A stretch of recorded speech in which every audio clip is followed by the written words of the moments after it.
Good evening, everyone. How's it going? Welcome in to the Thursday night. Now it's 7 o'clock. Yep. List and chill. How's everybody doing tonight? Get this all set up here. Let's see. We got Mimi, the thrift trippin' Mimi. How's it going? How was it? Did you have fun? What's it called? The Trash to Cash bash. Did you have a lot of fun? Zach. Hey, Zach. Thanks for your purchase. Yes. Dropping in with the 6-month membership. Zach, thank you so much for all that support. He says, can't stay. Hope you all are well. We're doing pretty good, man. Hope you're doing the same. Thanks for stopping in. Chloe's here. Says, hi, Kathy. Hi, Chris. And high five, Reese. Hello.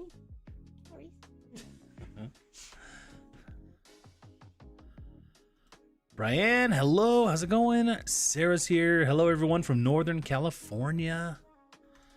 Dawn is here. Says, good morning. It's Friday morning here. All right, now you got to let us know where you're from. Talbot's liquidation deals. Hello, how's it going? Hey, finally caught alive. You made it. You made it. Mandy's here. How's it going, Mandy? Says, I'm worn out. I thrifted all day and evening. Well, then this can just be the chill portion of your day.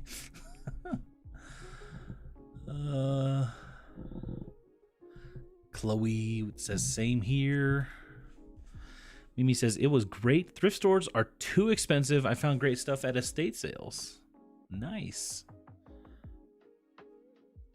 Maya, hello. How's it going?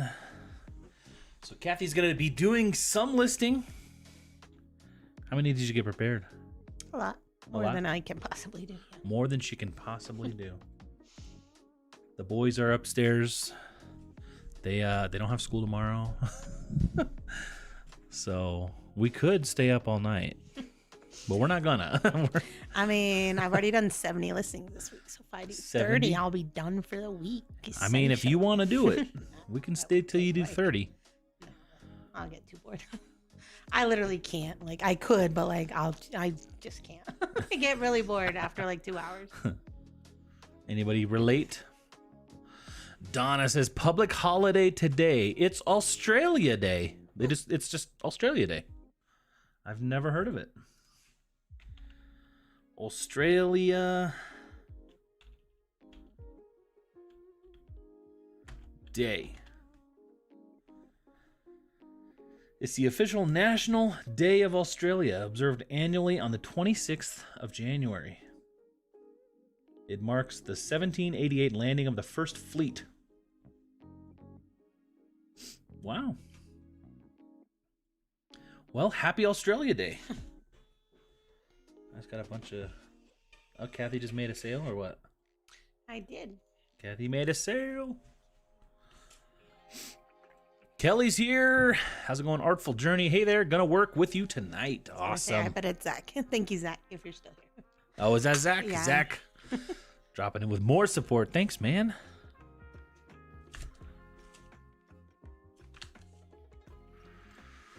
Aaron, hello. What cross lister do you use? We use List Perfectly. And Kathy's going to be using it here. Once she gets all set up, we'll transfer to her screen. And you'll be able to see her. Uh-oh, what did I do? I pushed a button. Are we still live? I think I just paused the music somehow. Yeah, we'll switch over to her screen. You'll be able to see her listing. And I mean, you'll be listing to eBay and Poshmark. Yeah. Yeah. And, you know, List Perfectly has, I don't know if it's to everybody, but pretty much everybody has access if they request it to the auto delisting. So we have access to it, but we have not even looked at it. So we've just been so busy with everything else. We want to like sit down and focus on it so that we can learn. But it's just, of course, the timing, you know.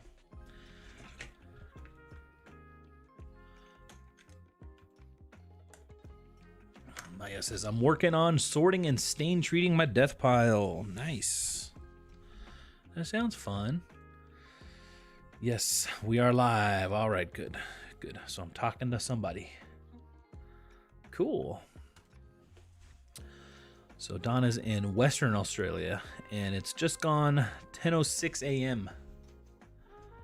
10:06 a.m. We're at 7:07 p.m. now. Mimi says, I did something very embarrassing today. LOL. I had my skincare. Uh-oh, you left us hanging. My skincare whatnot show. Okay, whatnot show today, and it was okay, but when I had my plush sale at 3, it was terrible. Oh no. What was so embarrassing? Chloe says in England, UK, it's 2:07. Okay. You guys living all in the future over there. Kelly hasn't upgraded my LP either. Need to pay attention to that. Yeah, I mean, I've been seeing a lot of, I guess, like, I don't know, social media posts on it. Just through the Less Perfectly Facebook group.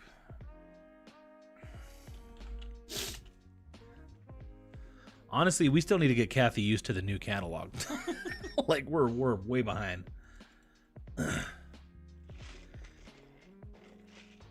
Are you using the new catalog, Kelly? Maybe you can convince Kathy if you are.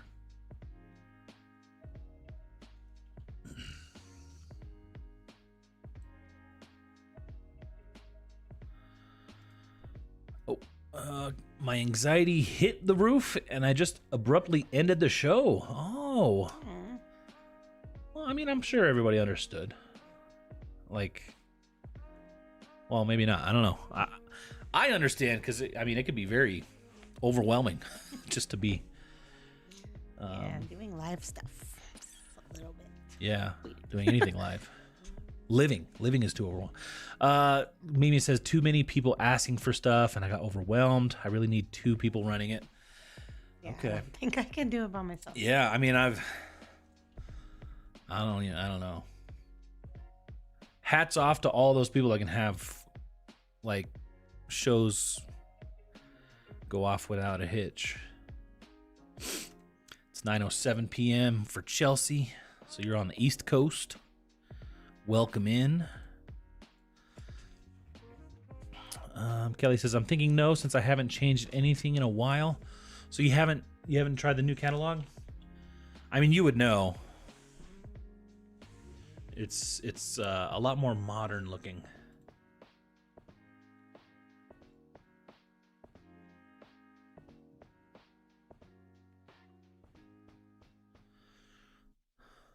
I mean, I don't even think you really need to change either. I think you just have access to it. I guess depending on the plan that you have. Mimi says, I felt awkward talking to the camera. You feel that sometimes, right? Oh. Honestly, that's why I've even been part of the channel, because when Kathy started, when I started, well, when I made you start, but you had a hard time talking. So, like, me being there, so weird, on the other side of the camera, she's really talking to me. Yeah. That's not too weird. Yeah. When I try to record those, like, ship with me, I'll, like, probably do the intro like 10 times before it feels not that weird. Yeah. Ugh. Reselling with the Clarks. Hello. You mentioned in a video you are now doing your inventory in Less Perfectly. How are you doing that? Well, not yet. We've not officially done it yet. But that's what we're moving to. And I saw that when you do it through Less Perfectly and you have, maybe not even if you don't have the auto sales, but with the auto sales detection, List Perfectly can actually generate a pick list of your sales in order. Like, it would be beneficial for us to be in alphabetical order, because then Kathy could, start from A and go all the way to HZ or whatever our last box is, and basically do one one rotation around the storage unit, and Yep. yeah, you get what I'm saying. So that's what we need to figure out how to do, which we're excited to do. Welcome in. Mimi's Right. Treasures, hello. You were at the Trash to Cash Bash as well, weren't you?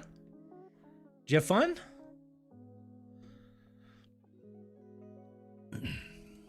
Life by Melinda, welcome in. Good evening, all. Mimi says, I'm going to rest a few days and refocus. A pipe broke in my basement while I was in Florida and lost a lot of inventory. Bummer. Did it get that cold? Like, did it freeze?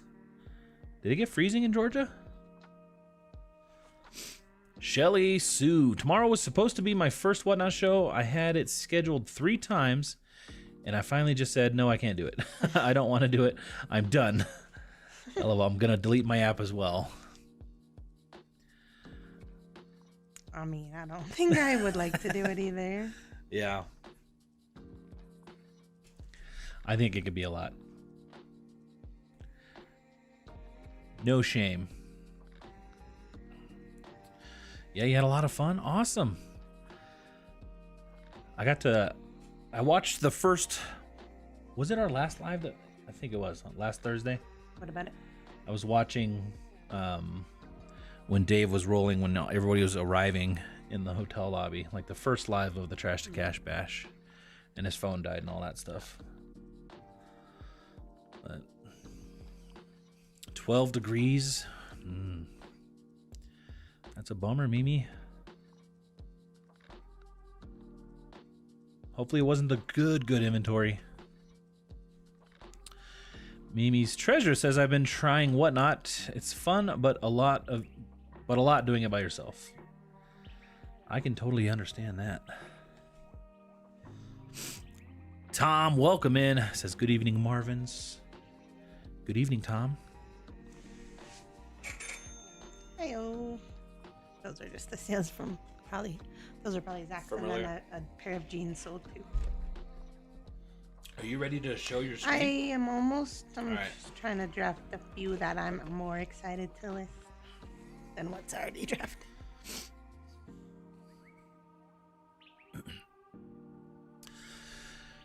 Mimi says, Shelly Sue, I understand. I'm not going to do it unless my son helps. Will he help? Have him run the back end stuff. He could DJ while he's at it, you know? Are you allowed to play like copyright music on Whatnot and stuff? I would imagine so. You're not like really monetizing the footage.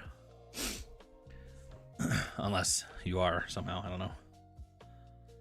Because I see a lot of them like what is it called? You can put my screen on. All right, we're going to Kathy's screen. I've seen some people streaming multi-stream on Whatnot and on YouTube. Let's see. All right. All right. Yes, he will do it, and I will be in the back end. Put him front and center. Selling plush for you. Or makeup products, beauty products. That's not what I meant to click. Penny, welcome in. Good evening, Kathy and Chris. How's it going, Penny? Hello. It's frowned upon, but not really enforced. Oh, really? They do frown upon copyright music.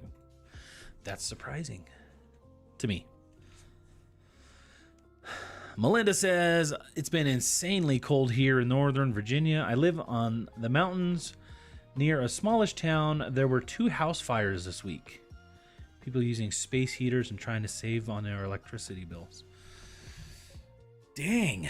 Hopefully everybody's okay, but that's rough.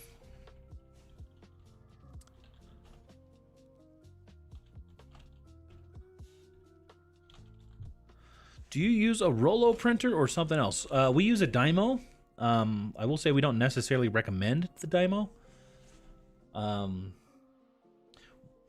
We have never used a Rollo, but it seems like if we had done it all again and like had the choice Rollo or Dymo, we probably would have chosen Rollo at this point. But we've never used it before, so it's not like an endorsement of Rollo. But I feel like everybody who we've spoken to that has a Rollo speaks highly of it, and not everybody who has a Dymo speaks very highly of the Dymo. We have used ours for 3 years now, and it's worked. It actually hasn't had any issues lately, has it? There was a while there we had to unplug it every once in a while, kind of reset it. I don't think we've had to do that lately. Actually, I have to do that sometimes. Oh, you do? You just don't make me do it anymore, so I just feel like nothing's wrong. Around. You're just always too busy to hang out with me, so you don't. So sad. Found out one of them was a reseller and lost everything? Oh no.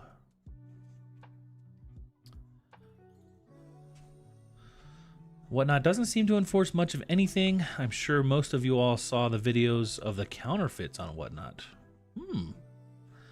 I've not, but I mean, we don't really follow. When's the last time you watched Whatnot? It's probably been a while. When I went into Erica's and bought a couple things, that was months ago. Yeah. I usually only go on if like I have $10 credit. If anyone wants to join, I'm like, oh, I don't really go on there and buy something when I get $10. Anyone? Been nice and warm here in Iowa in the 30s. Hey. I like the cold. Mimi says, I like the Dymo better. Oh, okay. So you've had both? You like Dymo better than Rollo? I have an old Zebra and it still works great. Yeah, I think there's tons of label printers, but yeah, we've only got the Dymo experience. I think the new Dymo that's coming out, we're definitely not getting because they're making it to where, or I had heard that they're making it to where the labels that you get have a microchip in them or like a RFID chip that it has to recognize that you're putting in a Dymo brand label, which is like 10 times more expensive or something. So we're not doing that because we buy the cheap ones, the cheap labels. So if we need a new one, we're not getting another Dymo. Hello, we were freezing last week and this week heat wave, 55 degrees right now from New Jersey. Enjoy the heat. Every person and animal was okay. Just so sad. I couldn't imagine everything going up in smoke. I got a shed last summer for inventory and I'm neurotic about the heater in there. So scary. Yeah. Fire's no joke. I remember when I was growing up, we had a family friend, and their house burned down. That was a rough time for them. Kid playing with matches. Kelly says, I love my Polono from Amazon. Uses Rollo labels, but the printer is half the price. All right. Melinda likes the Rollo. Had it for 2.5 years. The nice thing about them is, like all these thermal printers, no ink, no toner.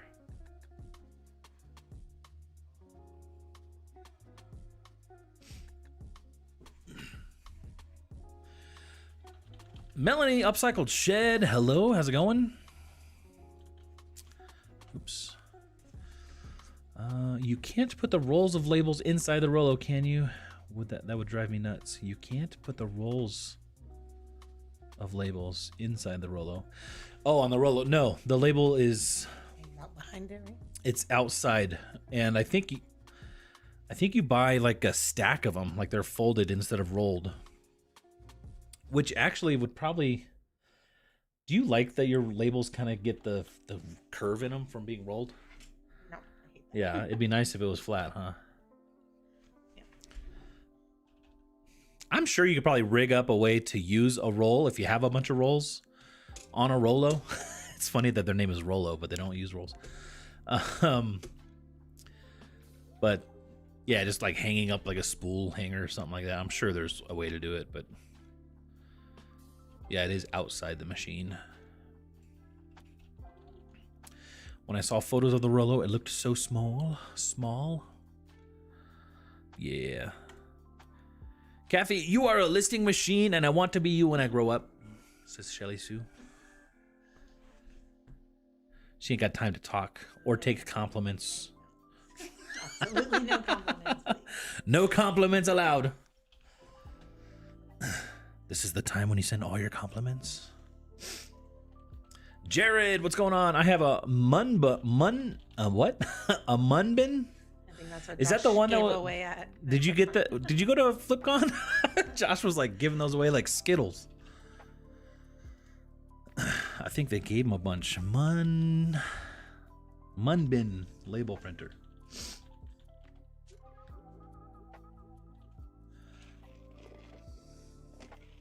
I mean, it looks kind of like a Rollo.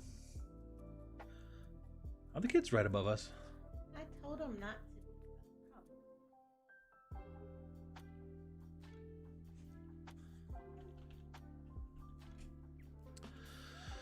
I buy off-brand labels for my Rollo. Thankfully, no issue yet.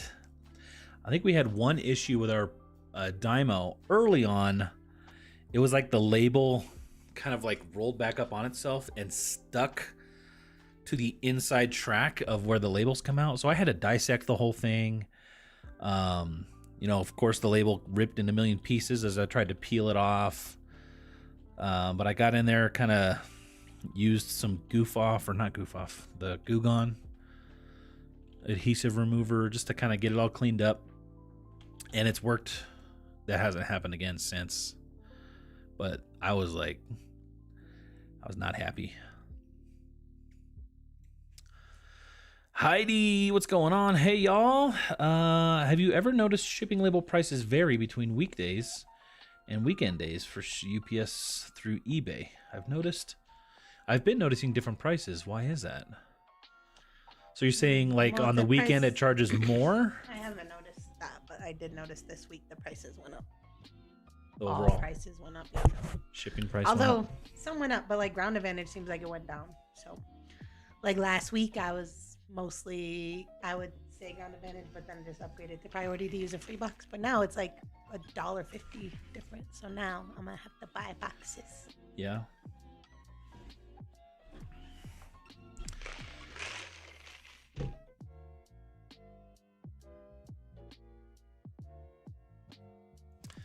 A poor kid will probably feel guilty for the rest of his life. Well, I think he's like in his mid-30s now. But it was a bummer. Oh yeah, I'm super paranoid about my reptile heating, even though they're on thermostats. I forget to check everything. I forgot to check everything before I went out of town once and almost had a panic attack at the airport. Yeah, I bet.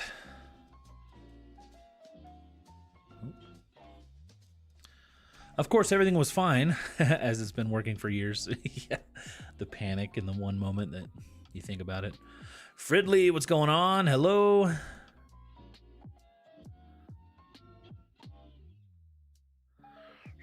Rollo labels are stacked in flat accordion, and the Polono printer comes with a tray to set them in behind the printer.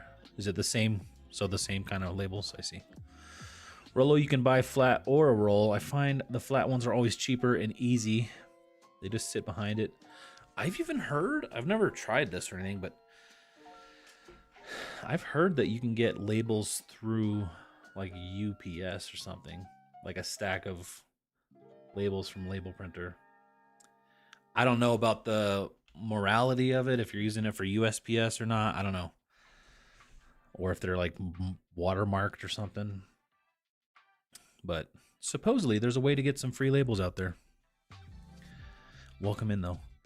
Yeah. See, I'm just too clumsy. I would knock all those stacks of labels over and I would accidentally rip it and have to refeed them. the stack of Dymo labels or Rolo labels. I wonder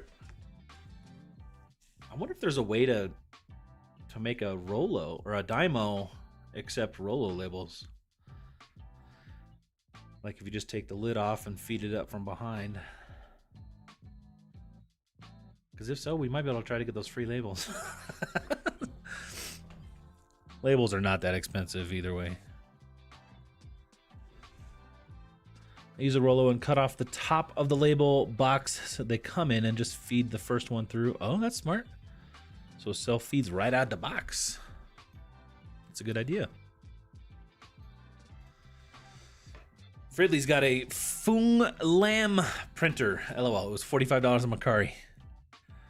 Does it work? Of course it works.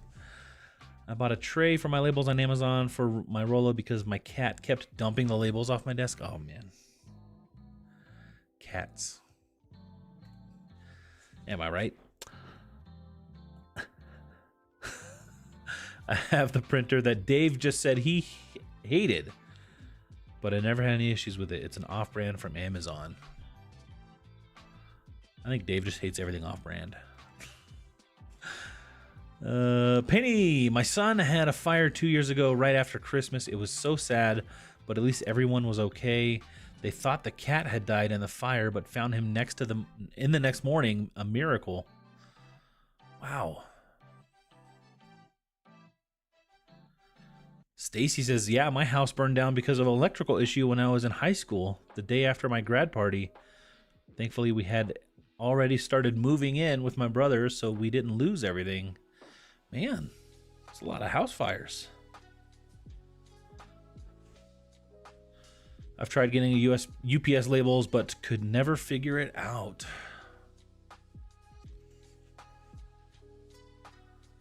And me and my dad had already moved out. My dad is handicapped, so if we were still there, he probably wouldn't have made it out.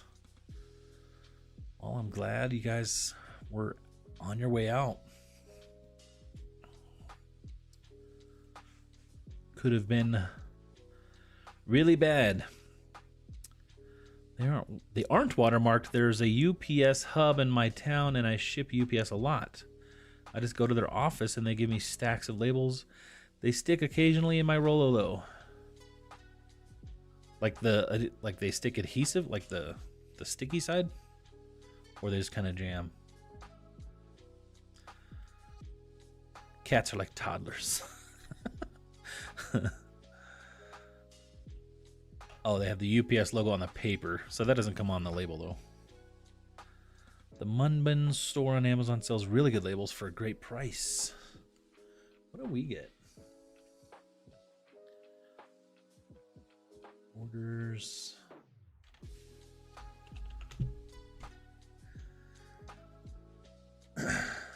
Oh, we get Fung Lam. I think somebody just said that. We get their labels.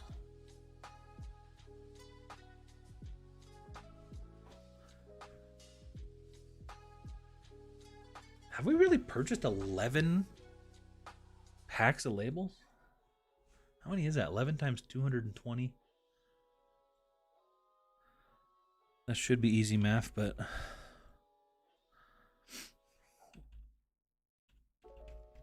$24.20. I guess that's not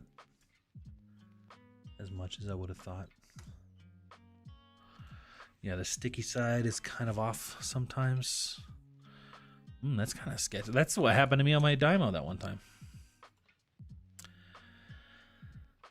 Things have been so crazy lately. My brother broke both legs, a sledding accident for a friend, and lung troubles for another. Crazy, crazy. Wow. Your brother broke both of his legs? So was that from a sledding accident, or was that something different? My best friend in high school broke both his legs snowboarding one time.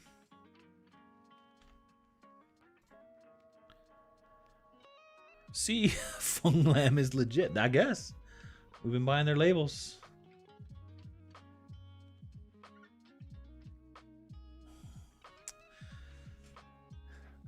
I imagine you and Kathy go through labels like crazy. They last a while though. They do, yeah. I mean, I sell like 400 a month, 400 things, but how many is in one roll? Oh, I did that math wrong. Because I only did one roll. So let me do the math again.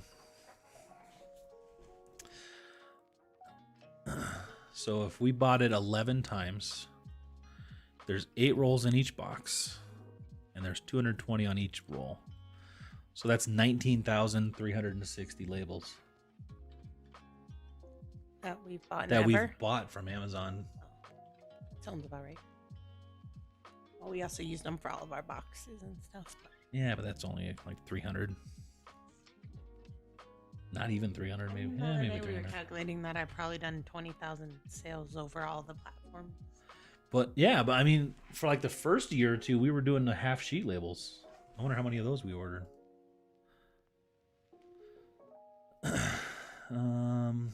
Because we would do the laser printer.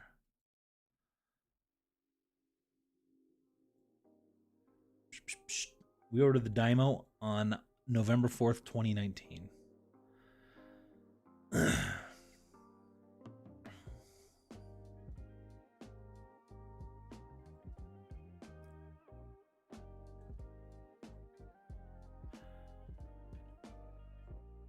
And before that, they're different brands, so I don't know exactly how many we ordered, but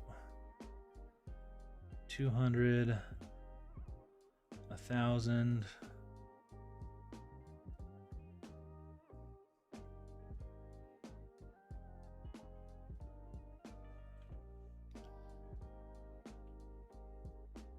So probably like 2,000 labels before we started using that. So yeah, that's crazy.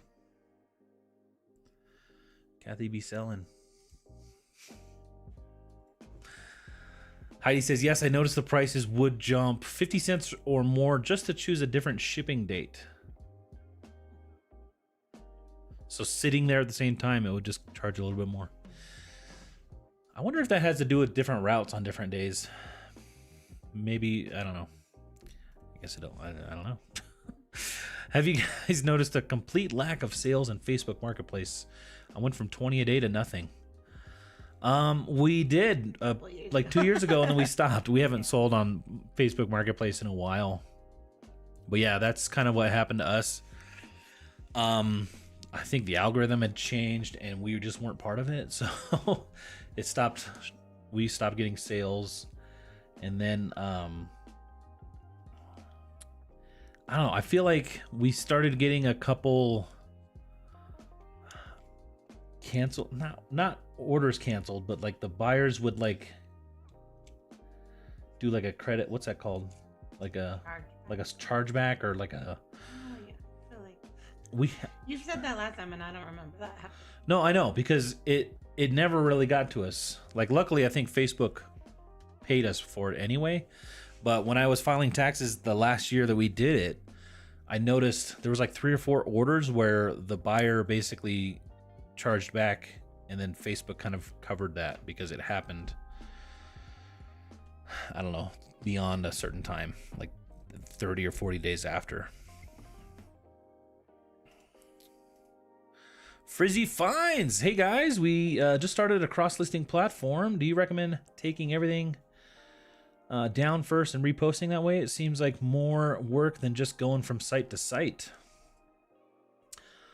Yeah, I probably wouldn't take it all down. I wouldn't take it down. You mean like to put it in your catalog?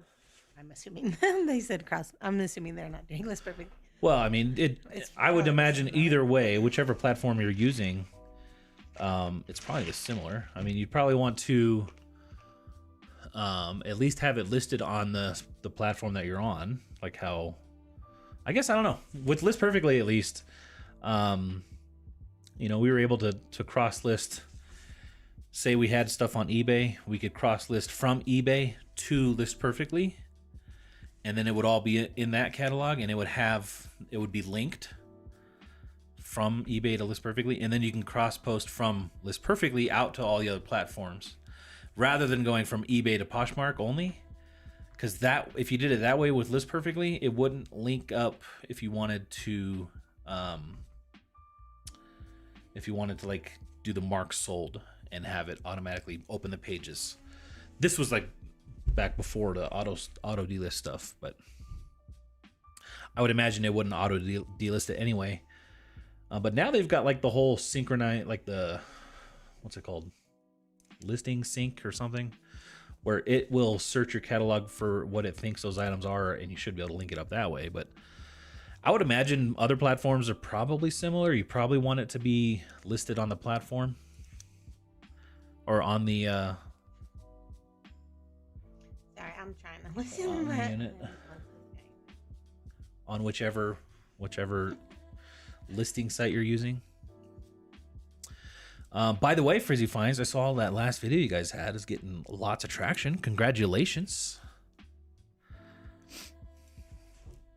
Said just started using one. We didn't create one. I was going to say, what's it called? Yeah.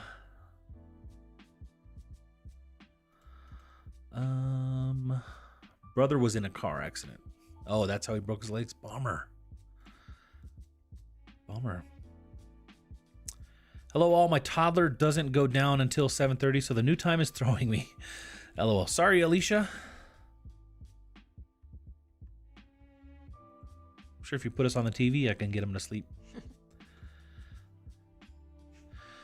Kelly says, yes, my Facebook Marketplace is horrible, and I'm not sure why I even try there anymore. I had saw something online where, is Facebook Marketplace like just being removed from people? Like people are just not even able to go on there anymore? Like I saw like a TikTok or it was like, I survived the Facebook Marketplace something. And a lot of the comments were talking about like, oh, I don't have it anymore. I didn't look into it beyond that, so.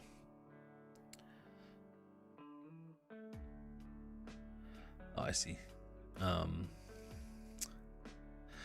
Stick with what works for you. Only reason I have a Rolo is because my husband got me one for my birthday. I probably would have ended up with one of the Munbin ones. Honestly, I like their products. Sweet. Stacy says, I always import from eBay. So you list to eBay first and then go out from... Well, you go to eBay and then back to... Do you use List Perfectly? So you go from eBay to List Perfectly. You used to do it that way, right? You used to list on eBay from your phone. No. No? I used to list on Posh on my phone. I only ever did eBay because of List Perfectly. Oh, yeah. Oh. There's no way I was doing eBay from my phone. Kelly says, I wouldn't take it down just to import the items, but I would take the opportunity to do a physical inventory as you import items. It was beneficial to me as I had a bunch of items eBay had dropped the listings. That's true. That is a good time to kind of do a thorough audit of what you have. I mean, I guess it wouldn't hurt if you really wanted to do it that way, but I think it's just more time that's maybe unnecessary. But if you wanted to fully delist, but I think the benefit of having a platform like that is it has your pictures, so you know you don't have to re-photograph stuff depending on if you have your photographs already. But yeah. Kitchy Kinsey, what's up? Hello, Ginger Crew. How's it going?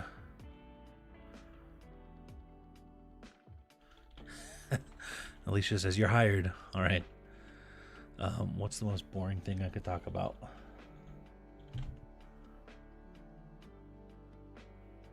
I don't know. Food.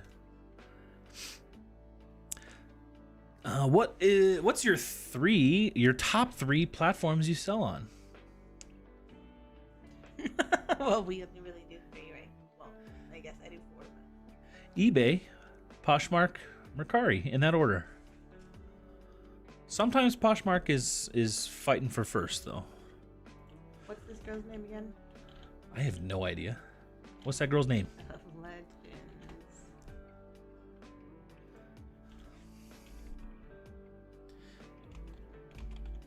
I've never even played that game.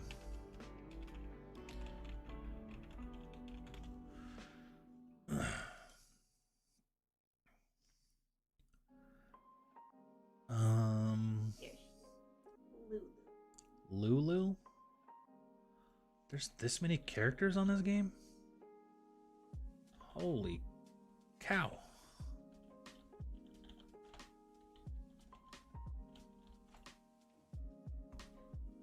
League of Legends is a video game? Yeah. Abbreviated LOL. You might want to do LOL. I don't know. What are you talking about? Like LOL. Why? League of Legends. Oh, I don't. Like a lot of people use, like WoW is World of Warcraft, you know? Stacy's, I use Flip. I don't pay. Gotcha. So you import from eBay to Flip.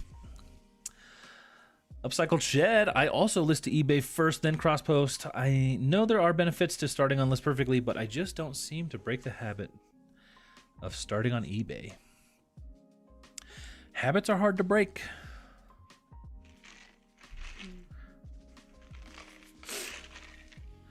Melinda says, I use Flip for now because it's free, but I list to eBay first, then import to Flip with the bulk listing. From there, I can cross list.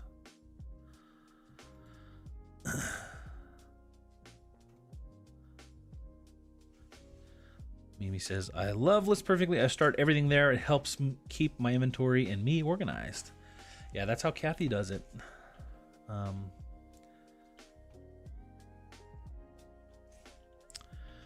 Yep.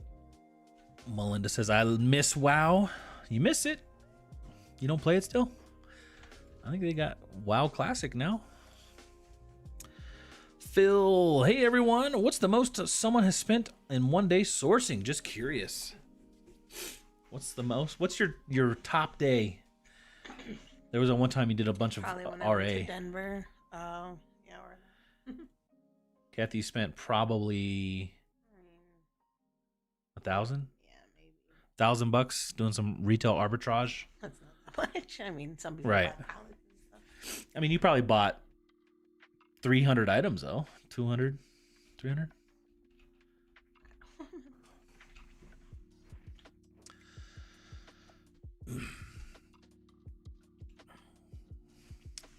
Probably $250 ish on a half day, half off day.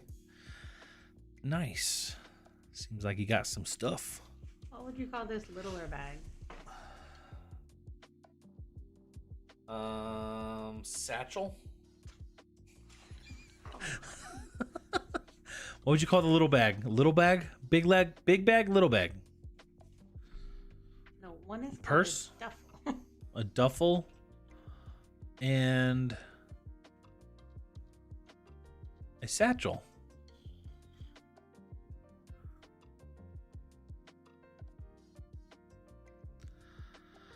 A Seller Hunt, what's up? Welcome in. Kathy, are you drinking coffee? How do you sleep? I know. I am, but I got this. Well, not that much. I got this on my way home from the bins because it's $3 Thursday. But then, like, he made it so gross. Like, he like didn't put any milk in it. So then it was just sitting, getting watered down. So then I added some heavy cream, and now it's too milky. Like, it's too creamy. Anyway, I'm probably not gonna be sleeping well today. But I'm gonna be done with my listing. So that's good. Kelly says, I tried to start drafts on List Perfectly, but it's so much easier for me to do the sell similar from eBay, then import to List Perfectly. I started typing Kelly Cat because you were just instead of Jelly Cat. Kelly Cat?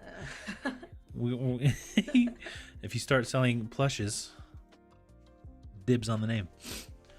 I'm behind. Life and kids. Kathy, do you not use your spreadsheet anymore? Just keep inventory and List Perfectly now? I just use it for inventory. Yeah. So, Melinda, we are in transition. We want we started using a bookkeeper, so they're taking care of all the numbers and stuff. So there's no real need for us to do the spreadsheet anymore. But the need is because we haven't changed over to using the List Perfectly inventory management, which is just typing in where it is in the List Perfectly spot.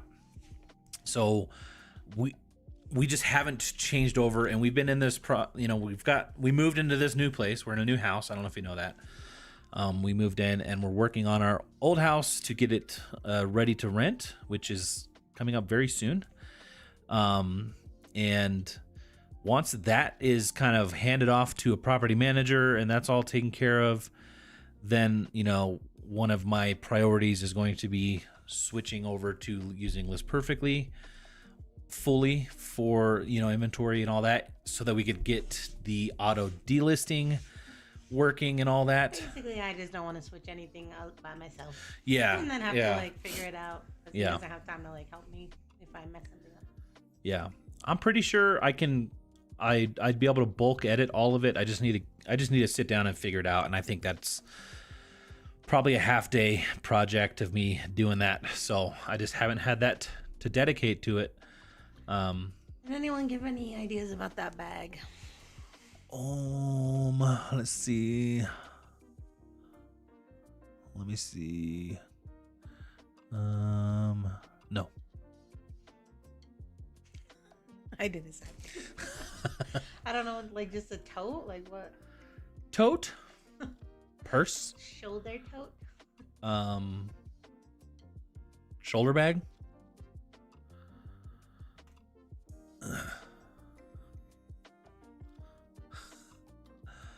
My husband, Phil is my husband. I spent $1,200 today. Oh, I see. I see. So Phil, who's asking what's the most expensive day you've had sourcing, is Mandy's husband. Is he trying to get because she spent $1,200 today. He's trying to see if that sounds like she's gonna make at least $5,000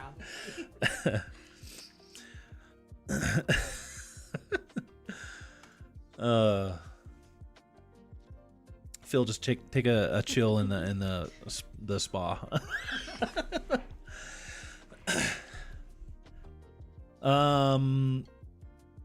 Oh, I've spent $950 on a wholesale deal. Don't do it. They're not worth it. Yeah, we've never really bought a wholesale deal, have we? I mean, we bought some mystery boxes from ThreadUp. Was that what it was? Those were not worth it either. What types of shoes are easy or okay to just throw in the washing machine to clean? All of them. Actually, I literally cleaned these ones last night. Pretty much cloth and leather. Any kind of athletic shoe, no leather. Any kind of foam like a Croc or Native. Just make sure you use a cold cycle and maybe throw in a couple old towels with it. Just to help tumble. It actually helps wash. But a lot of shoes. Just try to stay away from the leather ones. I think those would get pretty messed up. But other than that, you might want to remove shoelaces. How do you remove shoelaces? Or you could put them in a pillowcase. I don't, unless I want to soak them in OxyClean by themselves. Basically, when I buy stuff at the bins, I don't care how much I sell it for, so I don't even care how clean it comes. Mini duffel, small duffel, tote.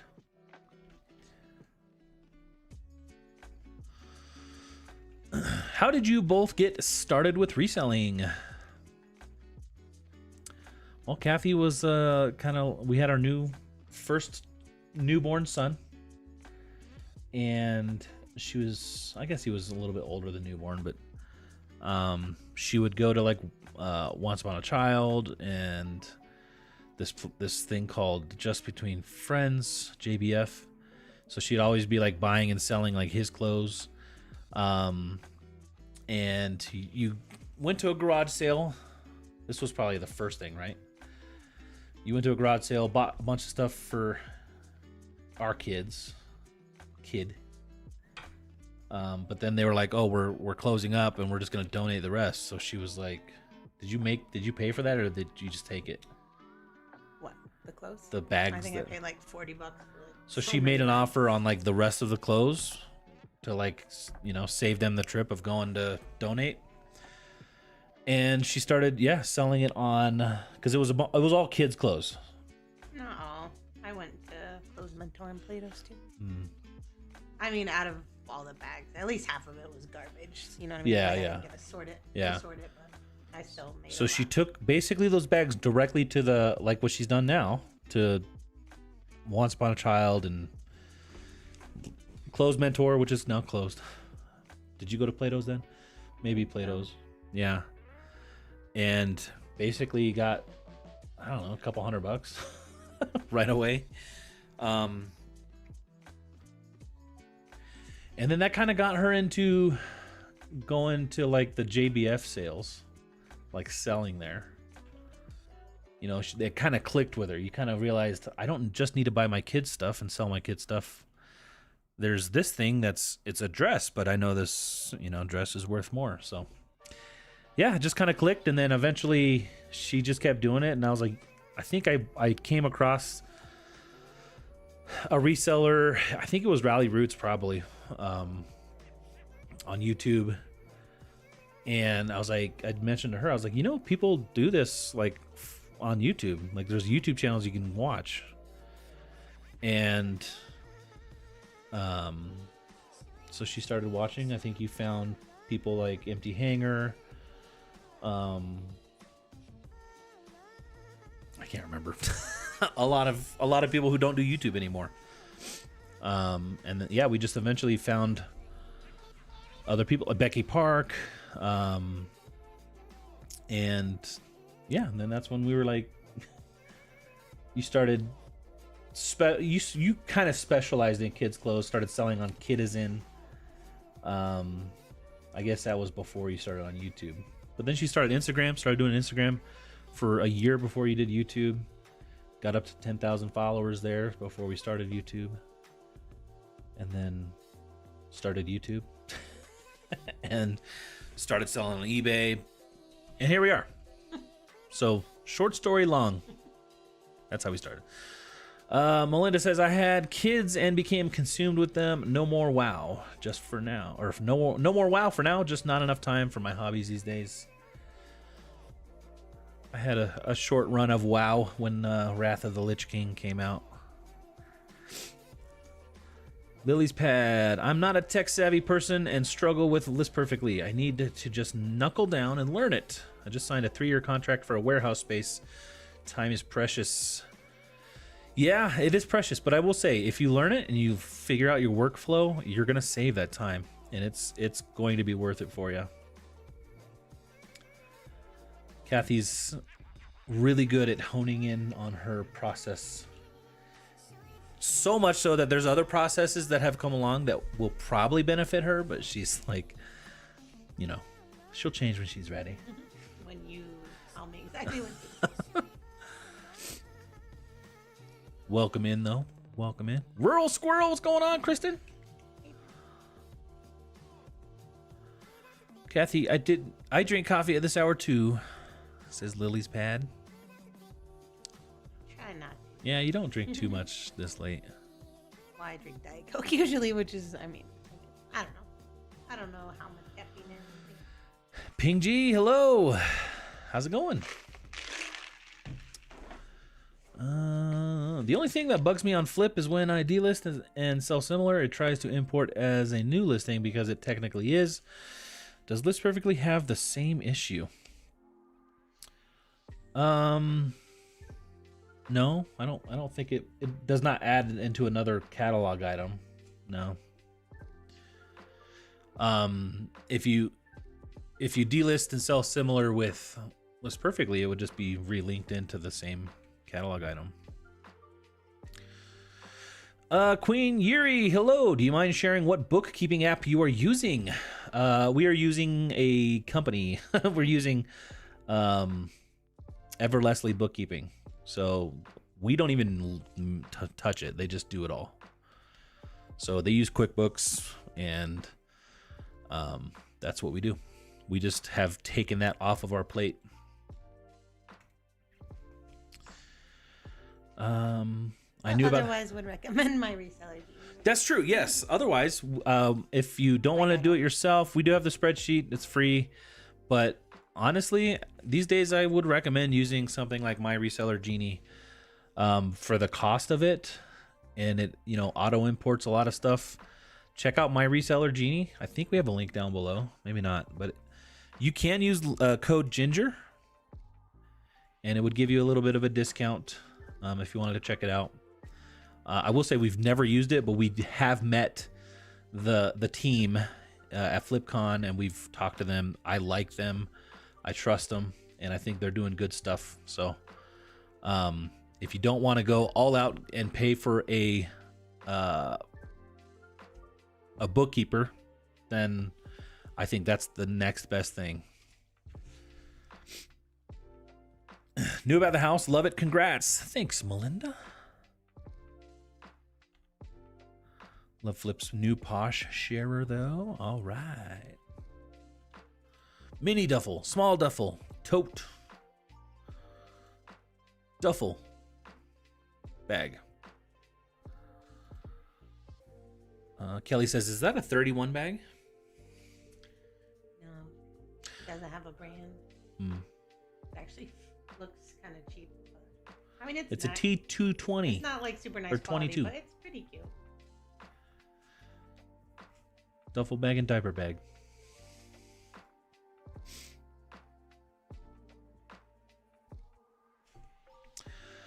Okay, I hear you on that, Kathy. I'd rather someone else do all that. I changed back to Mark II's spreadsheet. Our CPA liked the way the totals were better, and the inventory switch was awful.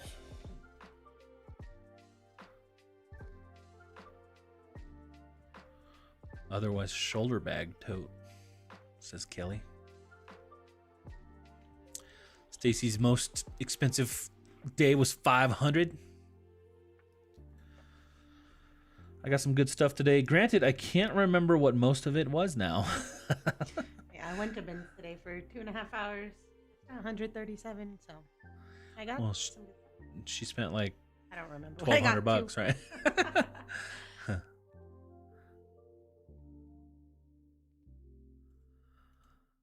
How many can Kathy list in 1 hour? Here on the live, you do about 10 an hour. Yeah, so not including because they're already photographed and stuff. Yeah. Yeah, not including photographs and stuff.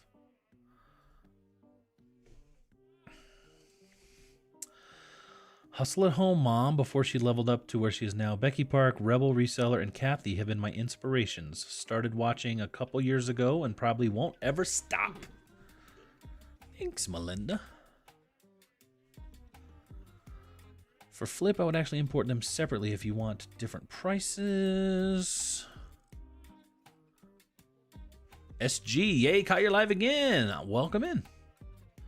We're here every Thursday. We try to be. Usually every Thursday. I imported my Posh Closet and then started connecting the Mercari listings, and it changed all my prices because on Flip, you can only have one price per item. That's weird. So unless you wanted to change every price when delisting on Mercari versus Poshmark, I had to just have 2 copies of each item, one for each platform. Volver Vintage, what's up? Hi, good evening.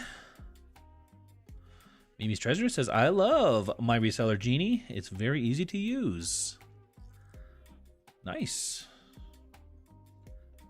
I think Lori, Mama with a Camera, uses and loves My Reseller Genie as well.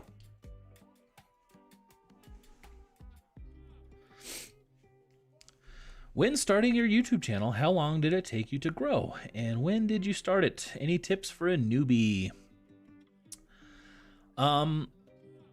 We started in March 2020. So everyone knows what happened in March 2020. We started our channel. And we got pretty good traction right off the bat. Kathy had keep in mind Kathy had grown her Instagram to over 10,000 followers at the time, and you know, we you were known for doing kids stuff. Yeah, so I feel like I was able to get us probably at least a couple hundred Yeah, subs just from Instagram. I will say I was very surprised at how little transferred over from Instagram to YouTube. But then Becky invited us to be on her channel. Becky Park. Interview about kids stuff. Yeah, Kathy reached out to her and basically said, because Becky was mentioning about kids clothes. Before we did YouTube, I would just watch Becky's videos and I commented or messaged her about. She mentioned she was gonna start Kitizen. I was like, let me know if you have any questions. I do a lot on Kitizen. Kathy was a big seller on Kitizen at the time. And now I've sold probably 10 things in the last year. Yeah, I mean, business has changed. You know, you don't focus on the kids stuff as much because honestly, our kids are not into that kind of stuff anymore. So, you know, you're into different stuff nowadays. Things can change. Yeah. But yeah, Becky invited us to a live interview kind of thing, and that got us a few hundred. But I think what it did mostly was it kind of like sparked like a good beginning. And so we got monetized, I think, within our first 3 months.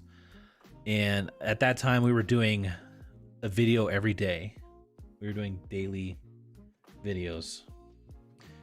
We did daily videos for probably a whole year. That's probably what actually made us yeah, I mean, that's... I mean, if you put out a video every day, there's no way you're not going to grow. Yeah.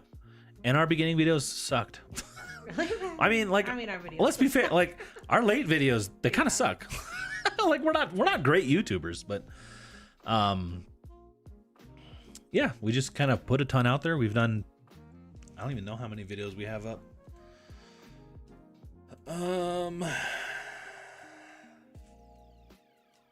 Let's see. How do I see that? Oops.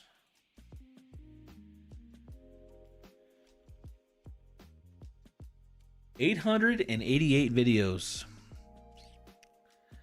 Oh, we joined March 30th, 2020. So any tips for a newbie? Yeah, I don't know. I don't know if we're the ones to be given tips. I don't know if we are. But I would just say keep at it. It's probably going to be a long while before you see the traction that you are wanting. And if you can, I would just do YouTube for you for a while. You know, like if you're having fun with it, you know, don't... It's almost like everybody always says, don't do it for the money. But I mean, you have to, like, they're obviously you know, you're doing it for the money. I mean, that's, nobody does stuff for free. So, yeah, I don't know. Try to stay consistent, and whatever that is for you, if you could do one video a week or whatever, try to make sure that you can do that. Don't think of it too seriously.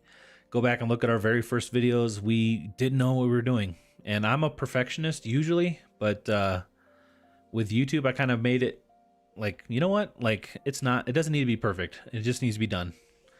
And so there's days like we put a video up that I was like, man, nobody's going to watch this. So,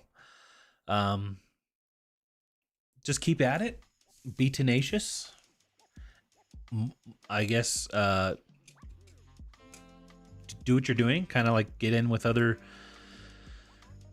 network and stuff. So leave comments, yeah, all that kind of stuff. What are all the platforms you list on? Right now, Kathy lists on eBay, Poshmark, Mercari, and Kitizen, but Kitizen is just kids clothes.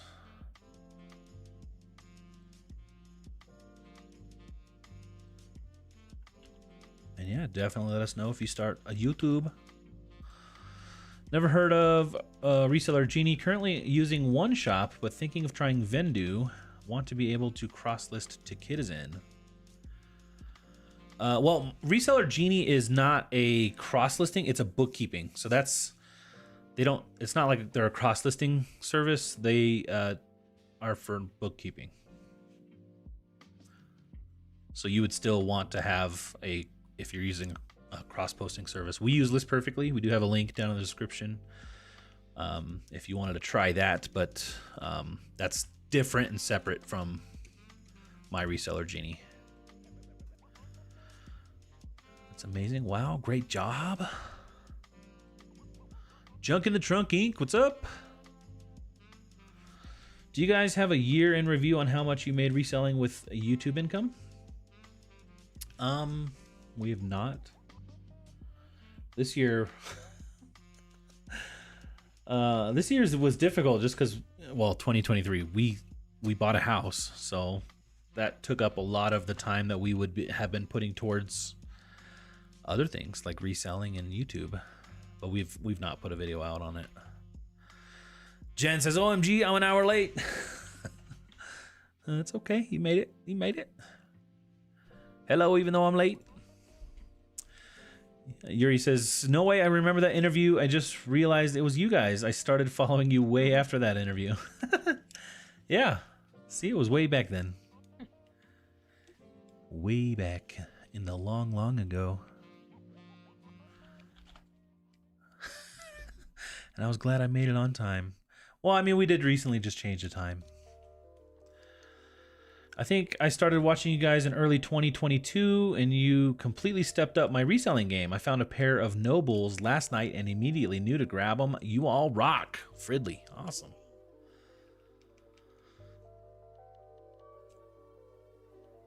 Volver Vintage says, "Just upload and upload videos." That's right. You guys can go check out Volver Vintage. You guys are relatable and share everything, mistakes included. I've always liked hanging out with a friend. It also helps that you're my age and have kids my age. Have kids my kids' age. Yeah, we try. We try to. Would you call that a motorcycle? I would call that a scooter. Vespa. Oh. 11, where are you? Motorbike. I'm not gonna write it. Someone's gonna return it and be like, "This is not a scooter. This is a motorcycle."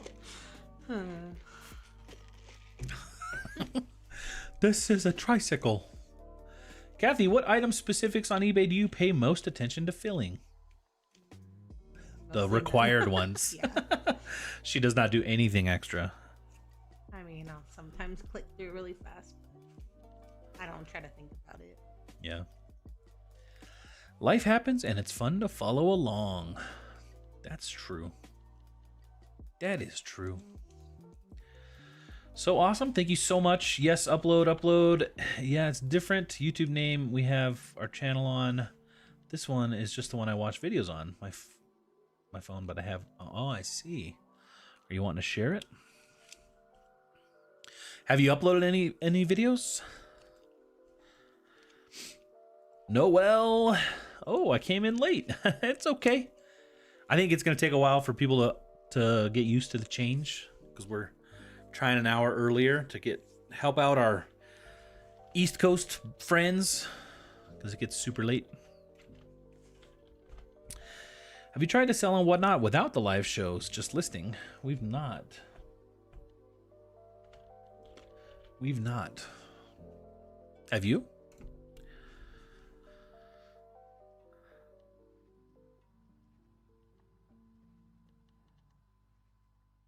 Kelly, hearts the new start time. Embarrassed, but flippin' value. Be nice. We're so new. Yeah, look, here's the thing about reselling community. They are nice. They're almost too nice. Like, this community is too nice.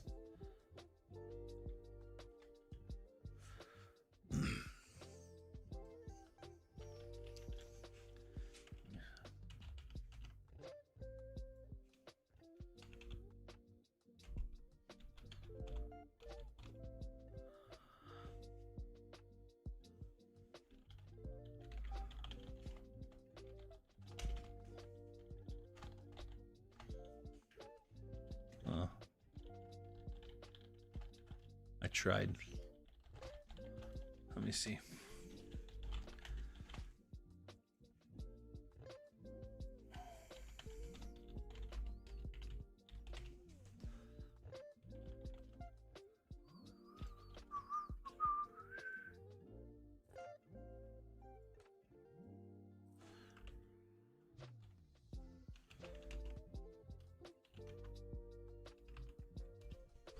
Try that. Does it need to be cap? I tried shouting it out, but here you go. If you guys want to go check out and help Flippin' Value get off the ground.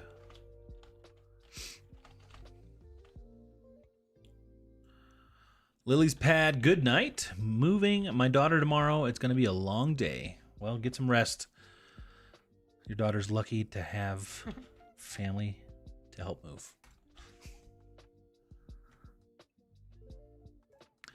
Your East Coast friends really appreciate it. Hey, yeah. When is the new start time? An hour earlier from what we used to do. We used to do 8 o'clock Mountain Time, which is about now. It's 8:13. So 13 minutes ago was what we used to do. Now we're going an hour and 13 minutes from ago. Like ago. That's what time we start. On Thursday nights, 7 p.m. Mountain Time. Finally listed a bunch on Whatnot. Nice. You have to start somewhere. You'd already done more than most. That is true. That is very true. Most people don't get started. Mimi's Treasures loves the new time.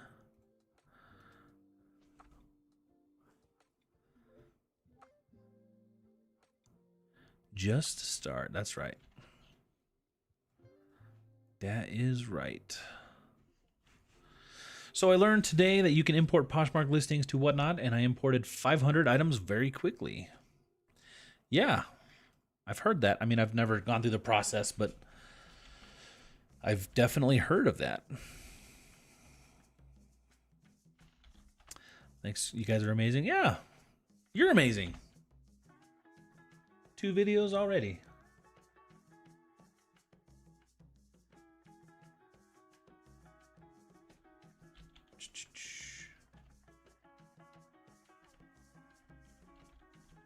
I realized I didn't even subscribe. I just subscribed. I'm sorry.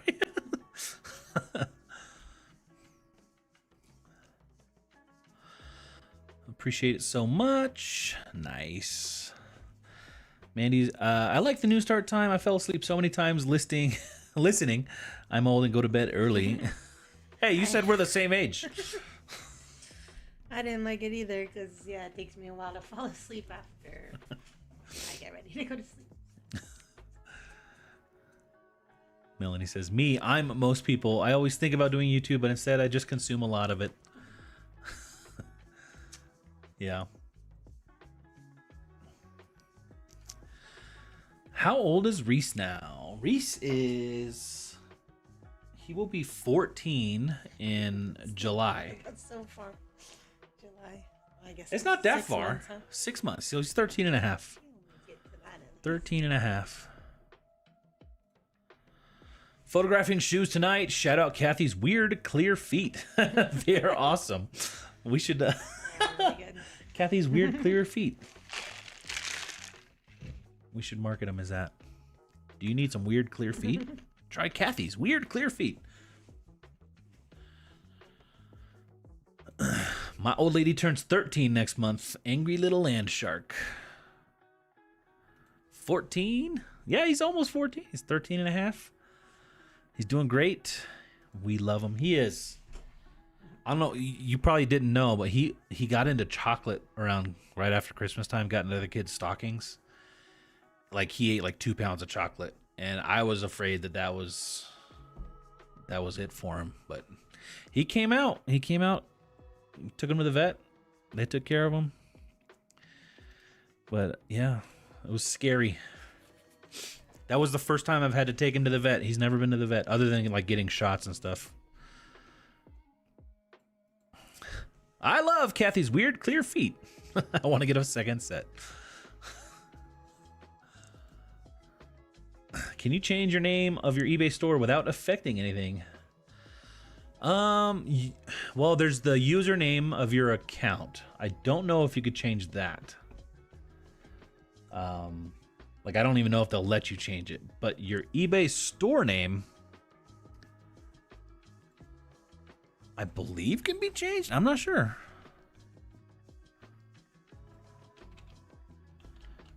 I don't know if it would affect anything. Like, anybody have anything to weigh in on that? Because I don't know. I was told I should do YouTube and that I had the personality for it. Debated it until I did some posh lives and realized how boring I am on video. Oh no. Well, guys, Kathy's pretty boring too. I don't know if you know this, but she is boring. What's your favorite movie? Me? Me? I said me? Yes, you. My favorite movie. I don't know. Boring. I like cheesy movies, like sport movies. Like movies. Lifetime. What's your Like, favorite Lifetime movie? I've never seen Lifetime. What's your favorite murder mystery to follow along to? Like Lacey Peterson. John Benet Ramsey. John Benet I like Ramsey? that, yeah. Boring. No, just kidding. What's your favorite drink from Starbucks? I shake an espresso. He's so cute. I'm glad he's okay after indulging in chocolate. Yeah.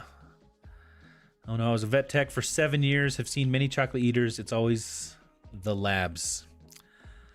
Yeah, it is.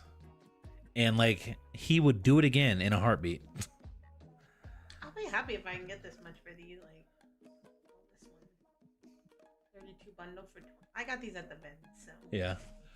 it's probably less than a pound of Legos. Figured I'd try something new.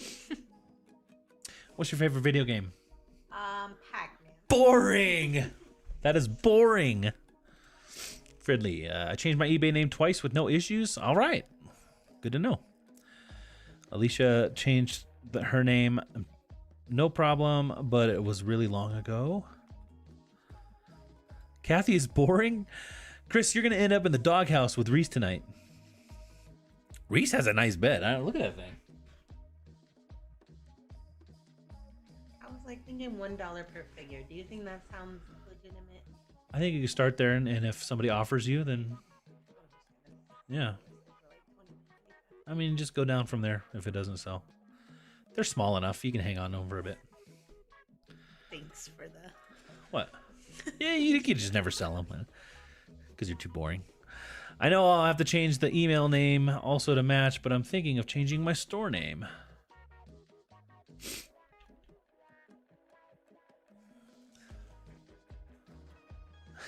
Yes, ma'am, that's the best drink there.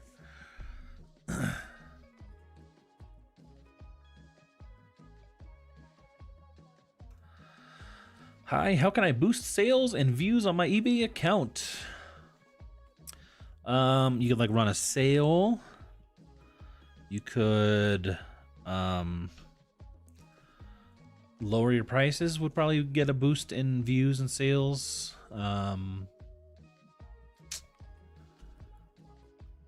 Maybe check shipping costs. Maybe you can compromise a little bit there. Basically, everything is going to cost money. You could, what's that called? Promote. You could do like promoted listings. Maybe raise your promoted listings. Yeah, Stacy, promoted listings. But yeah, basically everything is gonna be directly tied in with price, I think.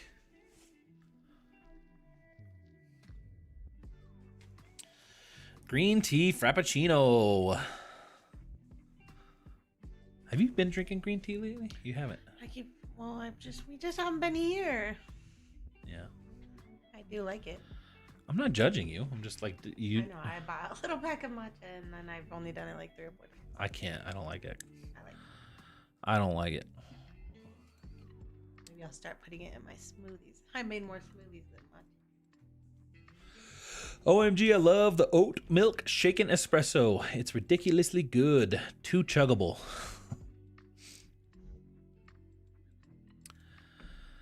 And in South Similar, that could help. That could help boost your sales.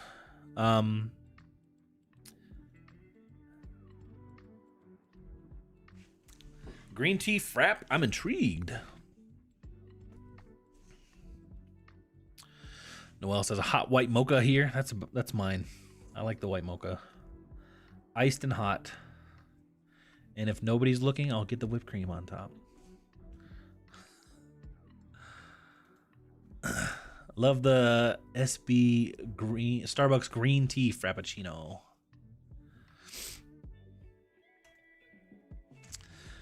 Thanks. I need to learn how to run a sale. Yeah, it's actually pretty easy. You just go into your eBay marketing promotions,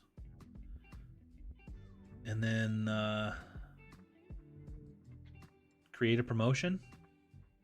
Sale plus markdown. Do whatever you want to do. You can have it check all your items, and then do that. There's different ways you could do it, though. Kathy, would you take this offer? Men's Mountain Hardware pullover for $18, listed for $38, and it's been in my inventory for about a year. With that last bit of information. If it's been a year, are you breaking even or better? I guess even if you're not breaking even, I would probably take it. Yeah. Get that money, get that $18, $15, whatever, get that back into the rotation to get some more stuff. Definitely run a sale and also listing daily or at least consistently. Once I started listing regularly, the sales started flowing. So you could do that with like your end and sell similar. If you could do that, every day, maybe pick a few that are ending soon. Just go ahead and end them and relist, sell similar, and just get that into a cycle of doing that every day. That can help boost a little bit without having to, if you don't have any stuff to add. Do listings expire on eBay, and how do you know if it's expired? Ellie, the listings will they get listed for like a buy it now listing lists for 30 days, and then it ends and then it relists automatically, right? It's still considered the same listing, so if you have like watchers, they'll still be watchers on that, correct? If it automatically relists at the end of 30 days. If you end it and sell similar, then it will reset that. But honestly, if it's been 30 days and you've got 10 watchers and nobody's bought it, I would not keep it listed for that reason, because they've already decided not to buy it. But yeah, they don't expire, but they do kind of so you'll have 200 and 250 free listings on your base level eBay store. Each month, that one item counts as one of those items. So you can essentially have 250 active listings, and those would get relisted every month. So that doesn't mean you have 250 listings this month and then add 250 next month to make 500 if nothing sells. It's the same 250. That's how that works. So, but they don't expire unless it's like an auction. The matcha green tea frap is my favorite, and that's all I get there, or the latte if I want a hot drink. Ashley says I tried the matcha latte today and it was very good. I was surprised because I do love coffee. Okay. If you ever get it, I'll take a sip. I'll try. Just like I mean, well, I'd have to. I think I've tried a sip of your green tea that you made. Well, the one I make at home is different than the Starbucks. The Starbucks one has a lot of sugar, so I'd have to like modify it too much. That I haven't tried it. I need the sugar. Melinda says, I've been in a take it mood. It hurts a bit, but gives you space. Just depends on how much you paid for it. Also, I think I do think getting a sale kind of helps spark. I mean, there's no scientific evidence to it, but I do think if eBay's seeing you make a sale or accepting offers, it's got to have some weight, because I feel like sometimes it helps. Make a sale. It kind of like sparks the algorithm a bit, the almighty algorithm. If I had something a year, I usually take the offer because I don't want to have things sitting around when I can replace that inventory with something more lucrative. Yes. Paid $8.79, so not losing money, just not making as much as I wanted to. But you all are right. Thanks, everyone. Yeah. Because let's talk about it a little bit. What's the real benefit of waiting? It's already been a year. You took 15. Was it 15? You took 18. And it was listed for 38. So if it was listed at 38 for a year, what's the best possible outcome? Another $20? Maybe. I mean, that's not likely, right? But I literally sold this today. This is probably one of my oldest items. I think the person bought it full price. I've sent offers like last Sunday. I was willing to make just 3 cents, just so I don't want that keep it in our boxes at storage. Like I was. I can't see the price. It's too. I sold for $9. $9. Okay. I'm just saying because I've sent offers down to like $5 with discount shipping on Poshmark. So anyway. Yeah. So it's like if you're waiting for $38 and it hasn't happened in a year, you're waiting on that one person that's going to pay that much. I'd rather just take the $8 and then go buy 2 more things. Not $8, take the $15, go buy 2 more things, and then you increase your odds of getting another sale. And you get the possibility of getting a good positive feedback because they got such a good deal. You get the algorithm spike.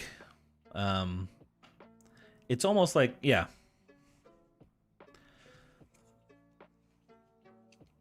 Hello, my peeps. What's up, Lisa?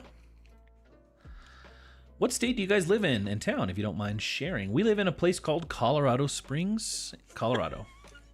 What? You're lying. Well, I mean, we live 5 minutes east of Colorado Springs, Colorado. You also said it as if nobody's ever heard of it. We live in a place called... I was doing that on purpose. I know, but it sounds like you're being rude. What? Did that sound rude? Did it sound rude? Like he was being... I don't know. It was just like, it's funny, but if you didn't get that it was funny, then it might not be funny.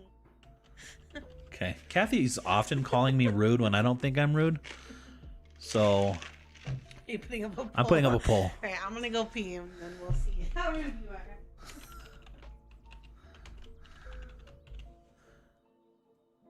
Was I rude? Did that sound rude when I said that? Guys, do not say yes. Please. We live in a place called Peyton, Colorado, but it's just east of Colorado Springs.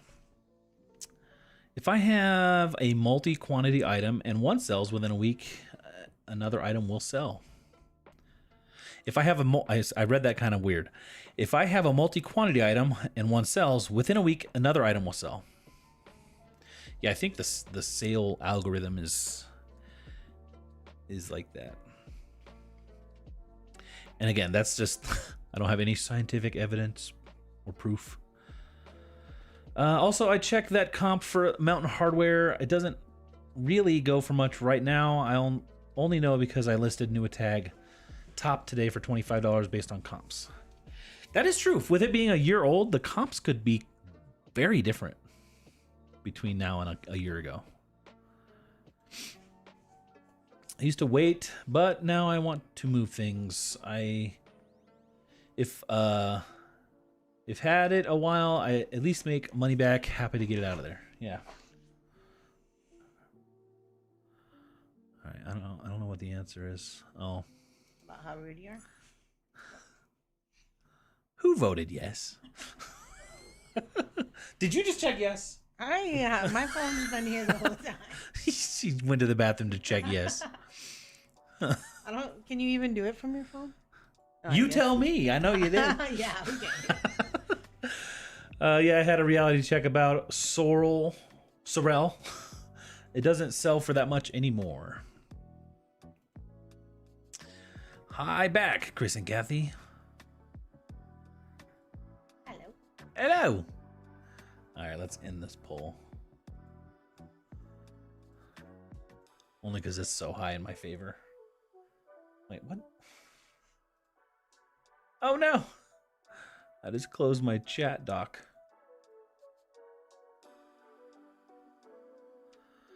Uh, 94% no. 5% yes. I think that was Kathy. Does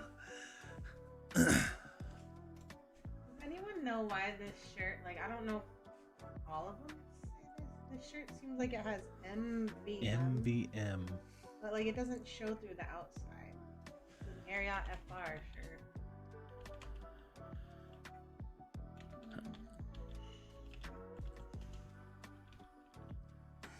Is it? I was thinking it might be like the rating.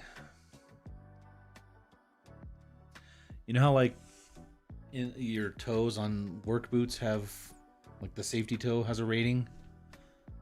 Well, I wonder if it was in this one and I didn't notice it. Like, should I be saying? Well, I'm gonna say it here. This one didn't say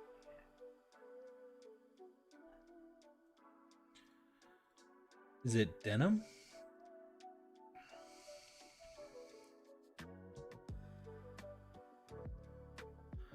Oh, it might stand for Mount Vernon Mills.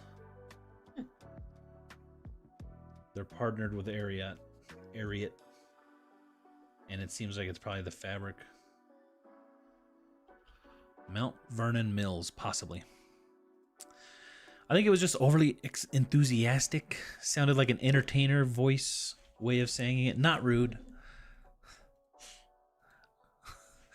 I don't think it was rude. I thought you were being facetious. Yeah, that's what I'm saying.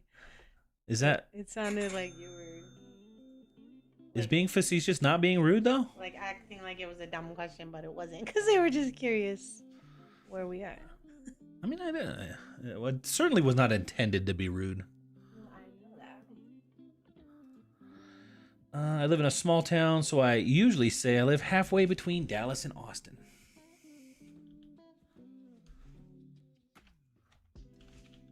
I gotta Google what facetious means. Not feces. Not fascism. I just can't spell. Treating serious issues with deliberately inappropriate humor. Yep. Rude. You look up synonyms. Synonyms. Flippant. Rude. Flip. Glib. Frivolous. Tongue-in-cheek. Waggish. Whimsical. Joking. Jokey. Jesting. Jocular. Playful. Roguish. Impish. Teasing. Arc. Mischievous. Okay. So facetious is not as like jerky as I thought. Well. Sunny Las Vegas sent you? Oh no. Sorry, you guys. I'm saying all kinds of weird words when you guys come in. Hey, KF Stu, what's going on? Sunny, thanks for sending. Thanks for the raid. Maybe she just felt it came across as sarcastic because it was overly enthusiastic. You're right, the comps have changed and $18 sounds about right for pre-owned. All right, yeah. It's crazy. Comps can change like crazy. The game show host voice, not rude though. Just voted from your phone. What did you do that rude? I said we live in Colorado Springs, a place called Colorado Springs, Colorado. Well, the question was, where do you guys live? And I said we live in a place called Colorado Springs, like you Colorado. said it as if nobody's ever heard of it. Like it's some small town in the middle, like where Cha-Ching King lives or something. I feel like most people have heard of Waco, Texas, though. He doesn't live. He lives in a small, tiny town. He might say he lives close to there, but he doesn't live there. But we don't even live in Colorado Springs. oh. Just admit you're rude. If you lived literally like 3 minutes away from a town,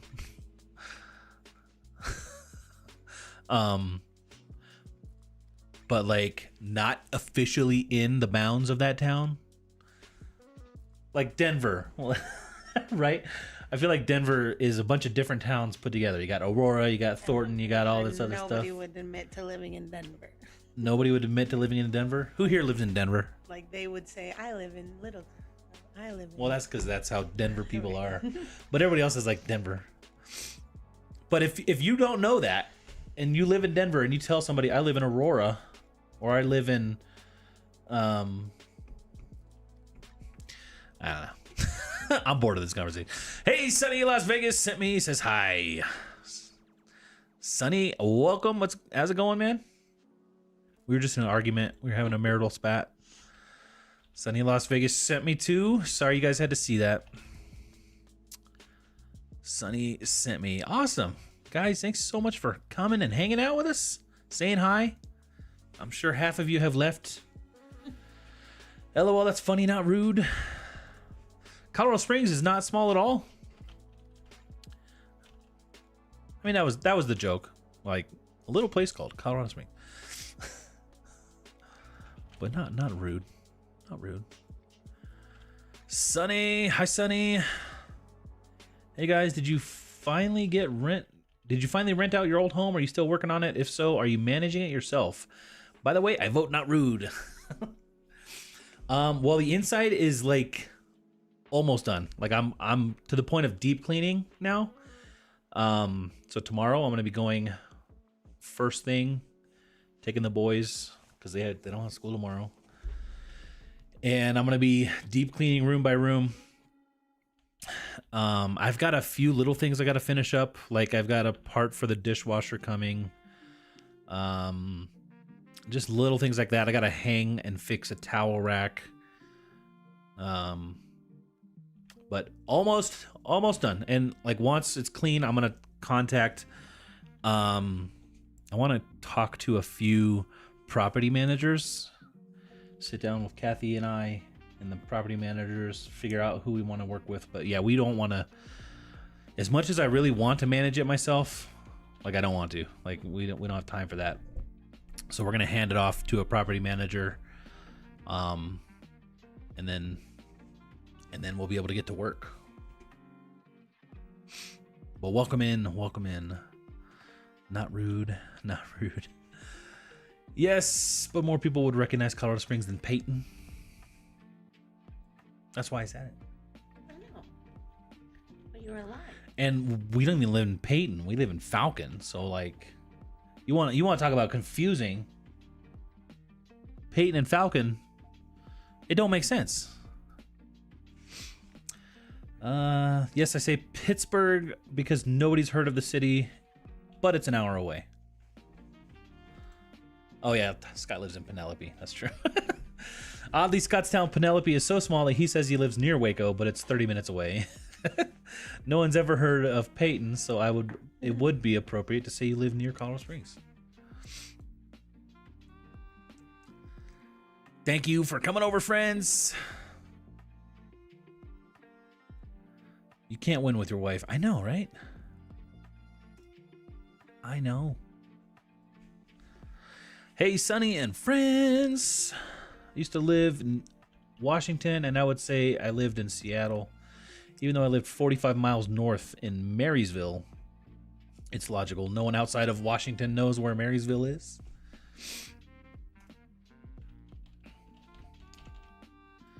I tell people I live near DC, and people accept that. I'm 64 miles from there. I say I live in the mountains of the Front Royal. People look at me weird. Yep, I've never heard of that. If it weren't for Disneyland, no one would know where Anaheim is. In fact, that's where the Angels are called the LA Angels of Anaheim. They changed it to the LA Angels of Anaheim? Yeah. Actually, you still live just a couple miles away from the stadium. Whoa, whoa, whoa. Oh my God. Where did you live? In Anaheim. No, you didn't. Yes, I did. You lived in Garden Grove. That was some of my life. That You don't know my life. I Rude. also lived in Huntington Beach and Orange, Santa Ana. I lived in a few places, okay? Most people say Disneyland is in LA.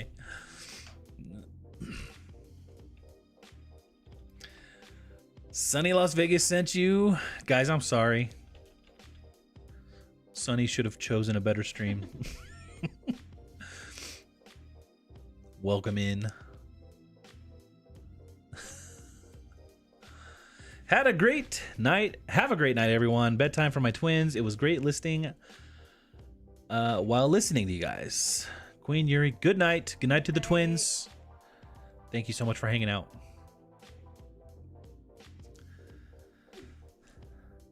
Thank you. And thank you for subscribing, Priscilla. The tempting treasure box. Oh yeah, I grew up 30 minutes from Baltimore, but we said that that's where we were from. Now I actually live in Baltimore though. I said that way weird. Oh yeah, I grew up 30 minutes from Baltimore, but we said that's where we were from. Now I actually live in Baltimore though. There we go. That was much more understandable, legible. Melinda, what side of the DC? LOL, Kathy. You don't know my life. You don't know me. Just like Guam. No one knows or ever heard of it. We've heard of Guam. It's an island, right?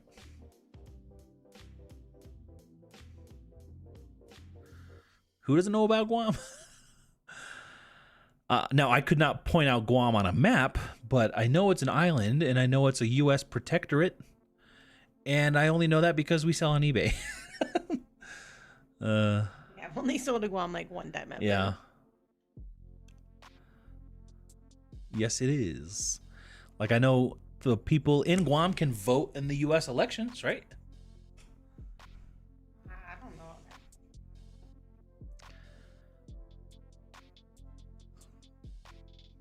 See, I did not know it was in the Pacific Ocean.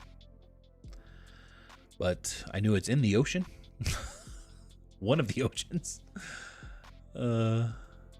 Sunny says, I know about Guam because of the military peers I serve with.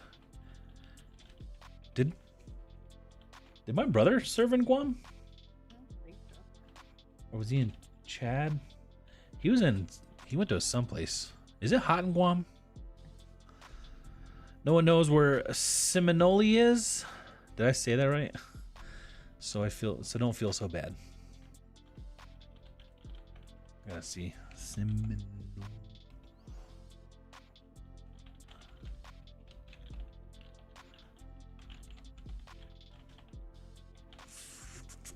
It's in Florida? Seminole.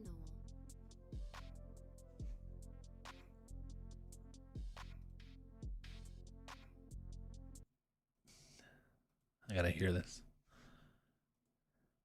Seminole. Seminole. Seminole. Seminole.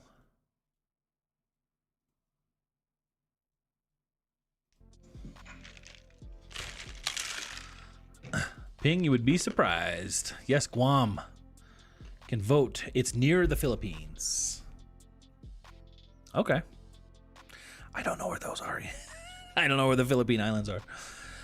Can anyone else, the crazy prices for the Show Me Your Moo Butterfly Dreams Jamie tunic top? I see 600 and 300. Can anyone else see the crazy prices?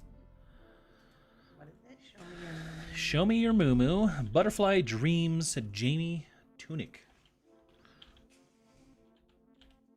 Let's see. Hot and humid. Are you in Guam right now, KF? Stu?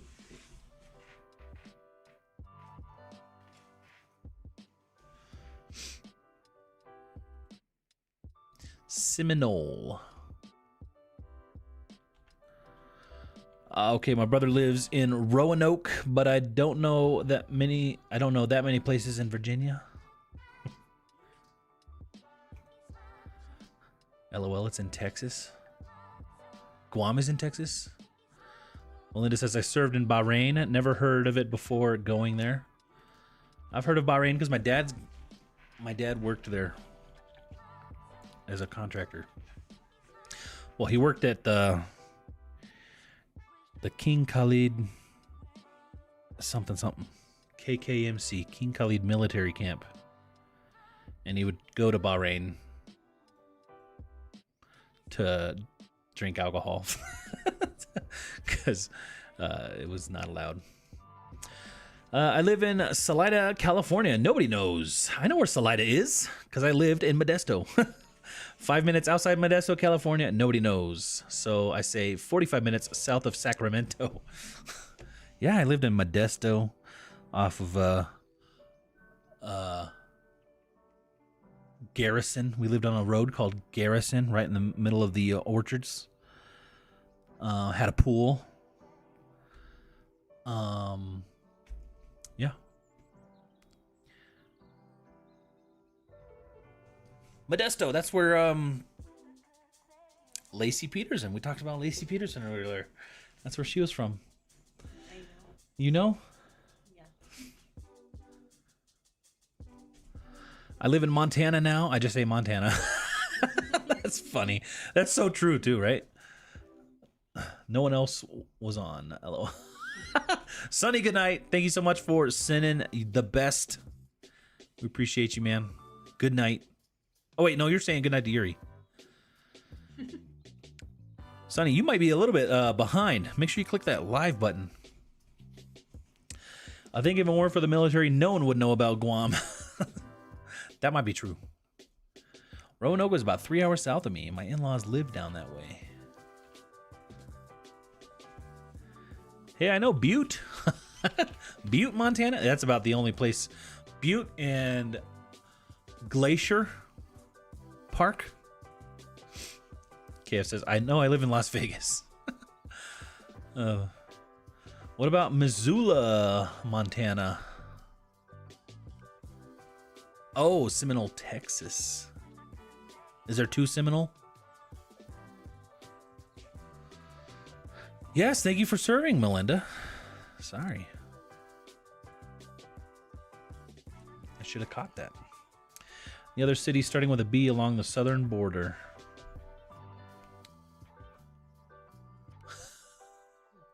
What is it? I know only because I'm in San Diego, but I get it. I used to live in Imperial Valley, and we used to say that it was the armpit of Southern California between San Diego and Arizona. I live in Houston, Louisiana. It was in the upper 60s today. How hot was it for us? I feel like it was a nice day. 40 something. Please pray that it does not snow next week. It's our kids is only 5 days a week. Like this whole year. Probably. It's 33 degrees right now, and we're having flurries. But we had a high of 45. Was your dad Army? KKMC is in Saudi Arabia. Bahrain was a big party place for men. Wasn't so welcoming to women when I was there. I rarely left base. No, well, he did serve. He was in the Army and the Air Force. But this was after his retirement. He was working as a contractor for the king, I guess, or the prince that manages that base. I don't know. But he would convert. He was putting in some conversion kits for helicopters at KKMC. Contract work as a helicopter mechanic.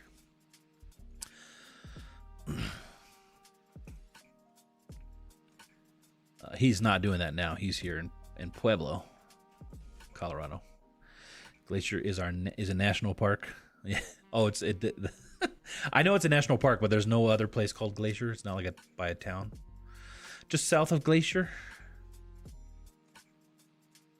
That's where I want to go. One of the places I want to go when the schoolie's done.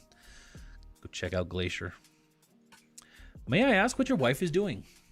She's making money. She's listing and cross-listing some things on eBay. KF Stew, if you don't know, we do online reselling. So we buy and stuff from eBay, or we buy stuff from like Goodwills and thrift stores, and we list them on places like eBay, and that's what she's doing now. So, for instance, what's this thing you're listing? Free people shirt. A Free People shirt. What'd you buy it for? I bought it at the bin, so like $1. Like $1 at the bins. Listing it for $59. So Not gonna sell for that much. not gonna sell for that much. It might sell for like 30 to 40. So maybe $1 into $30. Might take a month. Might take 6. Do that times 1,500. Well, I mean, how much a year? 6,000 a year. 6,000 what? Listings. Oh, okay. Oh, you know I'm what you're. confused. Okay, I wasn't sure. He says, I know what you're doing. I've watched you for a while now. Gotcha. So yeah, she's basically doing the stuff. Doing the work. And by just south, I mean 2.5 hours of Glacier. Thank you to all the military men and women who are serving and who have served. God bless you all. Actually says, my son prays for snow. We got a lot of ice last week. Man, our kids did, their teachers got them doing this snow day dance. So they'll like do a snow day, and then Sai gets everything that's in his room that's white. Have you seen him do that? No. Anything that's white in his room, he'll put in his bed. So he's got like all his let white me see the dance. They're stuffed like, animals. Parents can't see it. That's what he said. So he'll put like, he's got like a laser gun. They're white, so he puts those in his bed. I think he put a whiteboard in his bed. He's got like a Minecraft sheep doll, like stuff like that. So his bed's full of white stuff, and I'm like, what is going on here? He's like, it's for the snow day.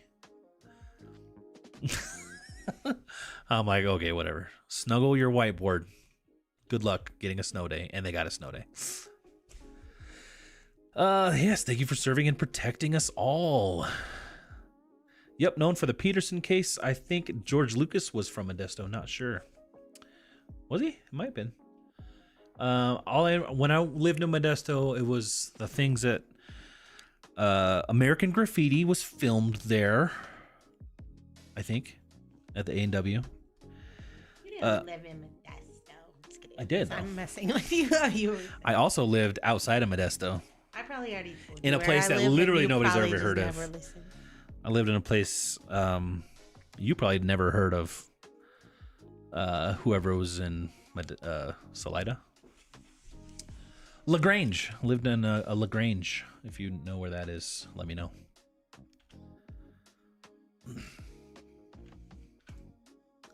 Actually, I do think I heard that George Lucas was from Modesto. When I lived there, it was the meth capital of the world. Oh, well, that sounds like a sweet contract job. Yeah, he was bringing in the good money.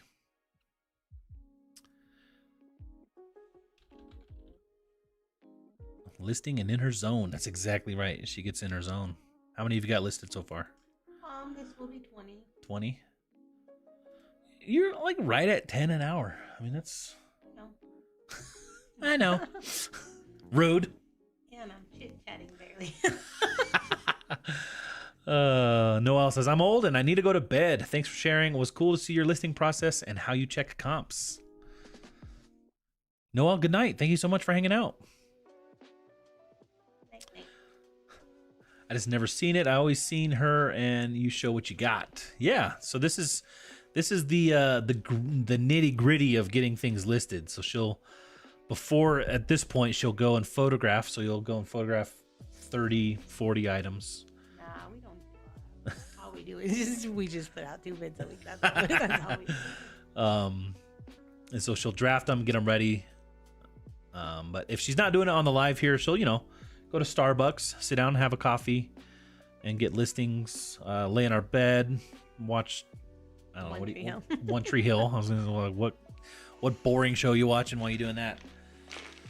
One Tree Hill, the most boring show ever. Just kidding. Ping says, I Googled Toronto on Toronto. Is the ON for Ontario? I Googled Toronto on Canada to get some info. I thought they were cold and snowy most of the year. Boy, was I wrong. I feel like I don't know. I don't know much about Canada. I just Googled George Lucas. Didn't know the movie American Graffiti was based on his experiences there. Is that right? I didn't know that either. My daughter will be moving there at the end of May and staying for 5 years due to her hubby being assigned there by UPS. What? UPS? United? What does UPS stand for? Postal Service? United Postal Service? I don't know. But not USPS. I'm thinking yeah. I guess UPS can be intercontinental, what's that called? International. Oh my gosh. Reese is like, shut up. Reese just sighed. Oh, caught up now. Good old Vegas internet. All right. Oh, that's adorable. I know, their beds, their dances. They're crazy. We got 7 inches of snow Sunday, negative temps Monday, and then today was 67. What?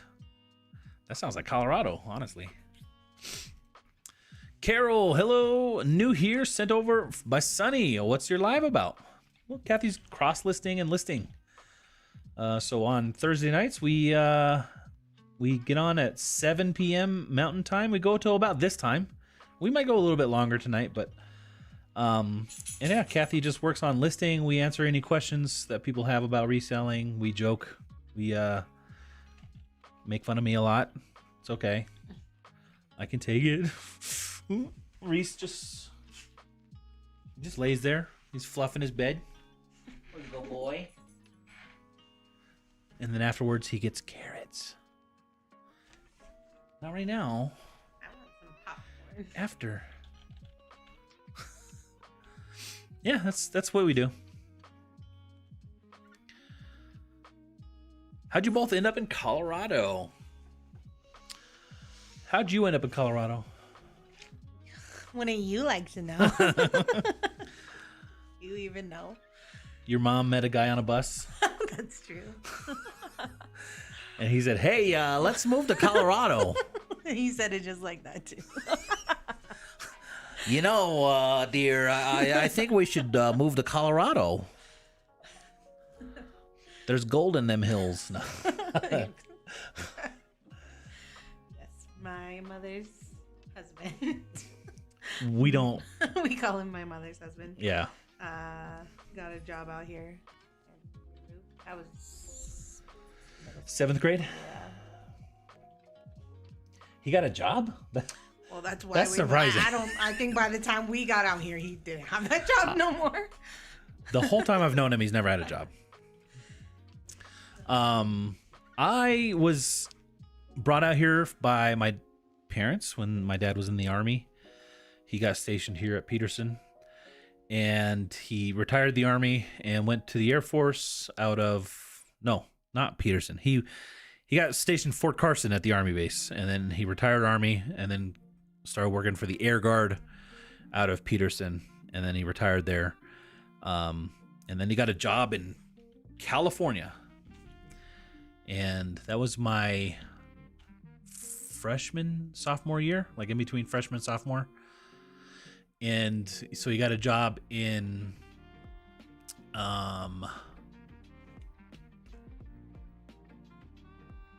what's that city? Where? Here? No. San Francisco. So he got a job in San Francisco, SFO, as an aircraft mechanic for United Airlines. And then we lived in Modesto. So he would commute from Modesto to San Francisco, which I think was like a 2.5, 3 hour commute. And then they built a house in LaGrange, which is about an hour, hour and a half outside of Modesto. And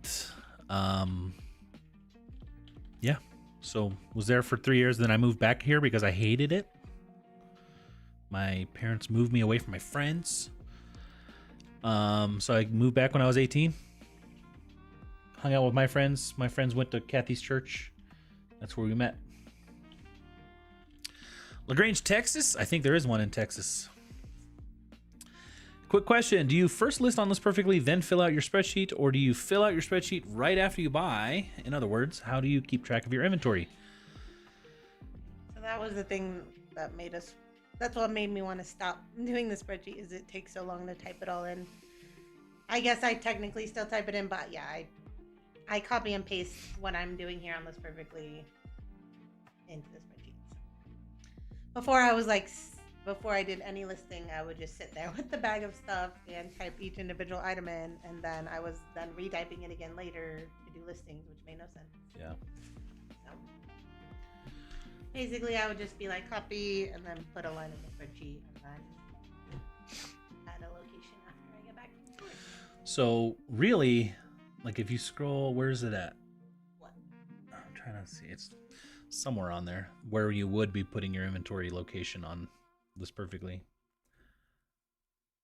I can't see it from here, but so yeah, we're kind of in between how we want to be doing it. We want to be tracking all the inventory on List Perfectly. So essentially the real process we want to do is fill everything out on List Perfectly, list, get the item into inventory, figure out where it is, and then go back into List Perfectly and put that in to List Perfectly. Because then once it sells, and then auto delists and all that stuff, Kathy will be able to print a pick list, and that pick list from List Perfectly will have the inventory location. So she won't have to do what she does now, where she goes through, makes a, like, buys a shipping label, finds out where it is in inventory, writes it on the back of the shipping label and all that kind of stuff. So hopefully that's going to change the system for the better. We'll see, and we'll report back. I heard of it, but I lived in Folsom for 30 years. Yes, Lucas was from Modesto. Wasn't the Zodiac Killer from Modesto? Maybe it's George Lucas. Maybe nobody's ever seen him in the same room at the same time. Kathy, if you like One Tree Hill, there's a new show you need to watch. Tell me. Sullivan's Crossing. All right. Write it down. Where's it at? Where do you stream that? Up near Lake Don Pedro. That's right. That's right. When we lived up there, I used to work at, if you know where Lake Don Pedro is, I used to work at a Lake McClure, McSwain, up near Coulterville. And I was like the assistant to the park ranger. I'd get a little golf cart and I'd go pick up cigarette butts from campgrounds and dump the fish guts from the fish cleaning stations. I'd take readings on the water tower. Yeah, clean the bathrooms. That's what I did my first job. Yeah, it was gross. I agree with Chris. I live in Grand Prairie, and it's like 10 to 15 minutes away from Dallas or Fort Worth. So I just say I live near Dallas. I live in Dallas, Fort Worth. United Parcel Service. Okay, the brown trucks.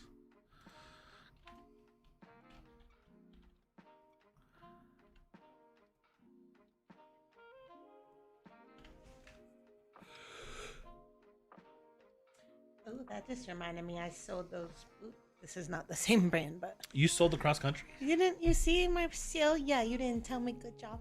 I didn't know. It's Good so- job. This morning at like 8 How a.m. much? $127. What? I did not see. That's awesome. I know. Great job. Thanks. Kathy sold some cross country ski boots for Wanna see?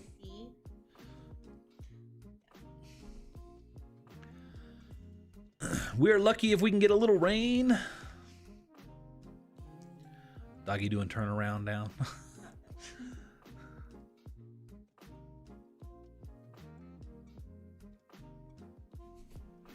Ooh, 27.46. I got them at the bin.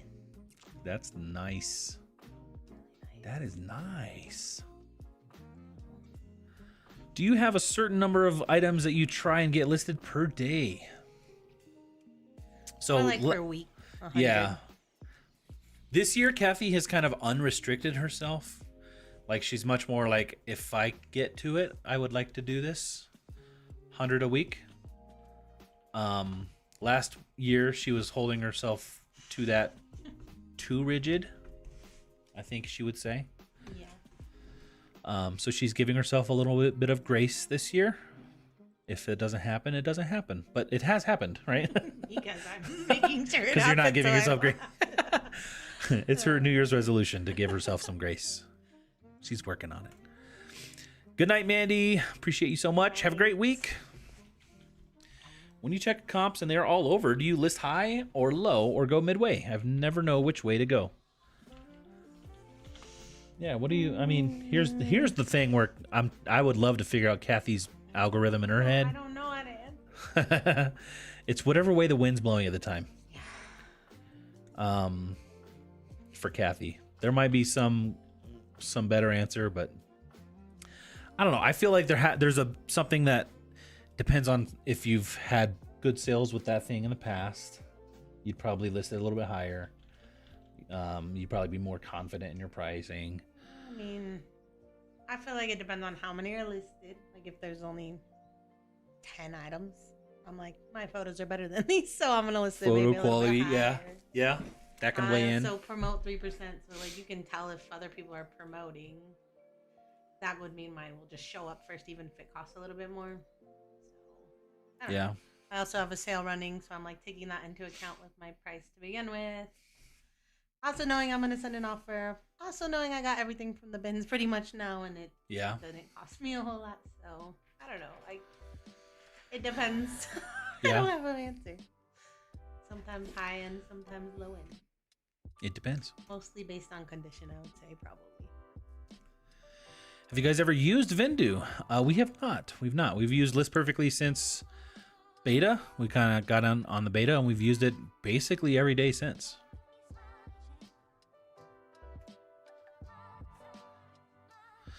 It's my first live. I made it to. Thank you for all your videos. I appreciate you sharing so much with us. Question: what is the best method to remove Sharpie from the bottom of shoes? Well, I wouldn't say this is the best, but this is what we do. We use a product called Goof Off. It's almost like acetone, but probably a little bit stronger. So it's a solvent. You might be familiar. It's a paint remover. Goof Off comes in a bottle. We use some cotton like makeup pads and just get a little bit on there, wipe off the Sharpie for everything except for leather soles. If it's leather, you can use a little bit of sandpaper and kind of sand that price off.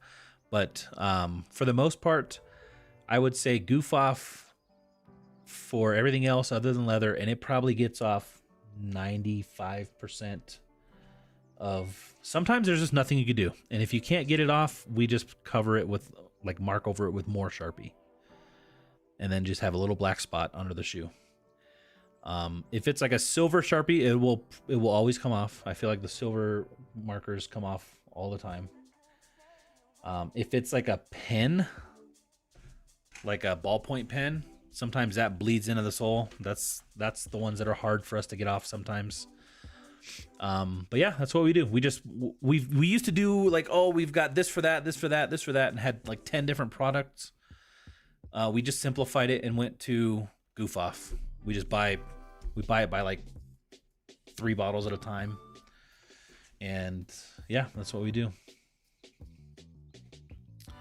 Is it the best? No, probably not, but it's the best for us. Sometimes it'll melt the bottom of shoes.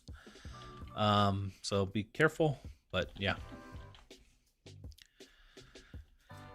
That's how I went from Washington to Georgia. I was 15 and my mom met a guy online. Next thing we knew, we were moving. Good thing though, Wow. or I never would have met you. We would Are you never saying be that doing facetiously? I was. Rude. I watch you guys daily. Well, thanks, Amanda.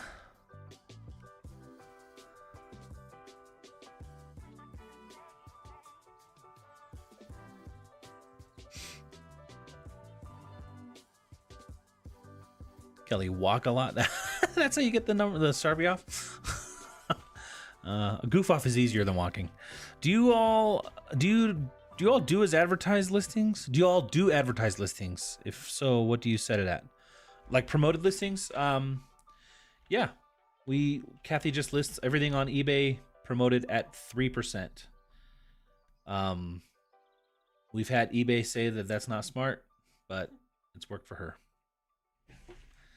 So, is it smart?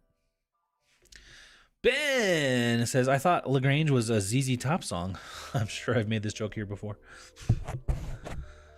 I'm just saying, like, on my last sales, how many are promoted? Oh, Kathy's looking at her last sales that were promoted. Well, I'm saying, like, let's say out of the last 10, how many? You know what I mean?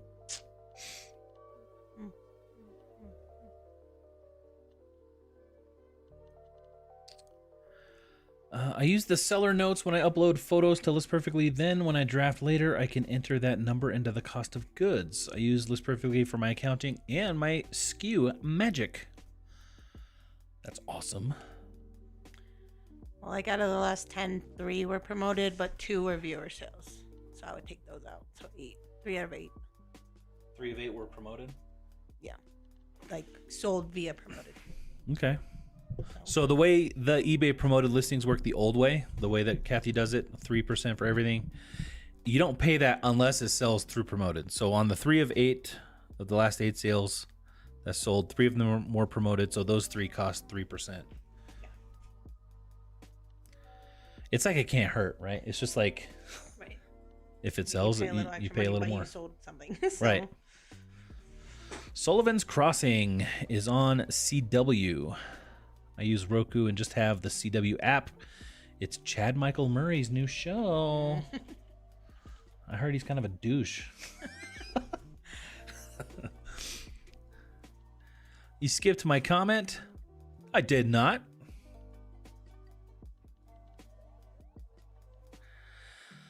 Great job, Kathy, on the ski boots. Yeah, that's a good job.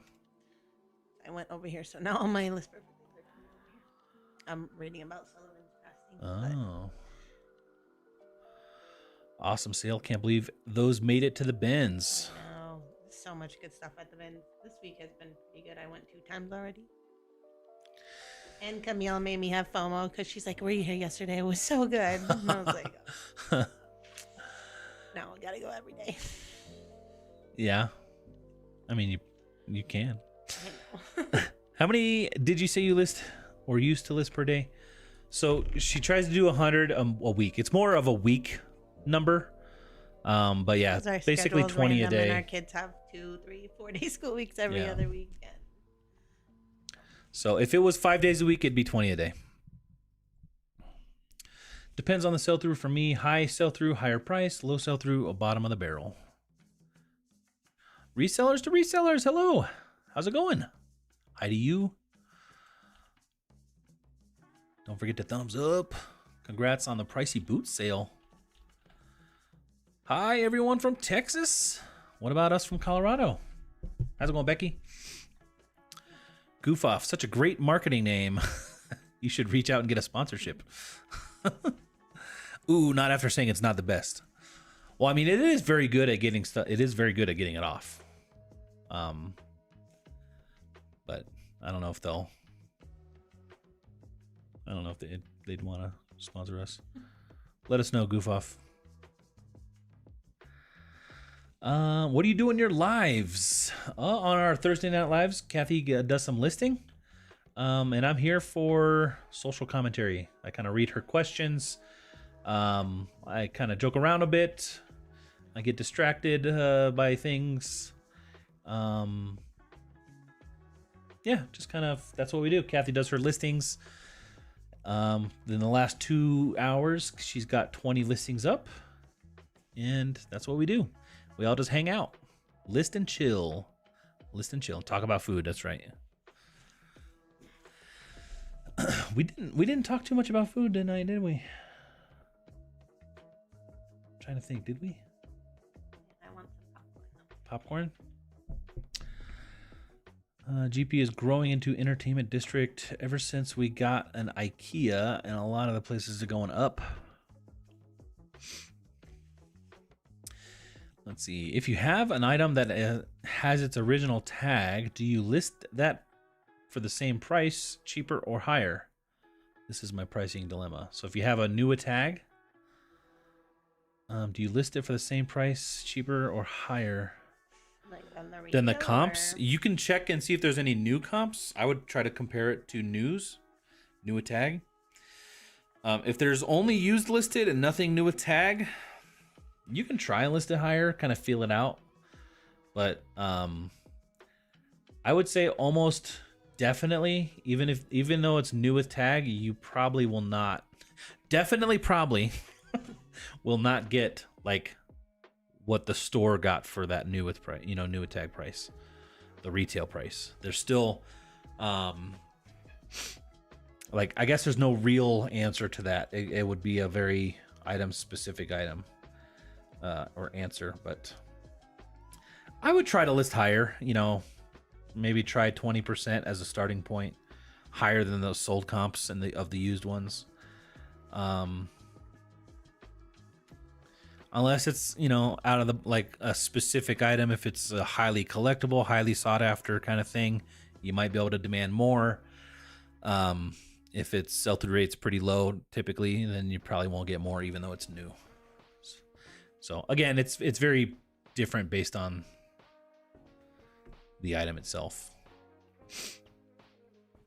Hey, from Texas. Oh. Lots of Texans here. Alicia, good night. Night. Hey y'all, that's how we say it here. How do we say it in Colorado? What's Colorado's? Hey everyone. What's our hey y'all? Sup? I usually go, hey guys. Hey guys. What's going on? So what's the amount? Oh, what's the amount where you'll get a 1099? I know for contractor it's 600. First year selling on eBay. Well, I don't know. I feel like they extended it, but yeah.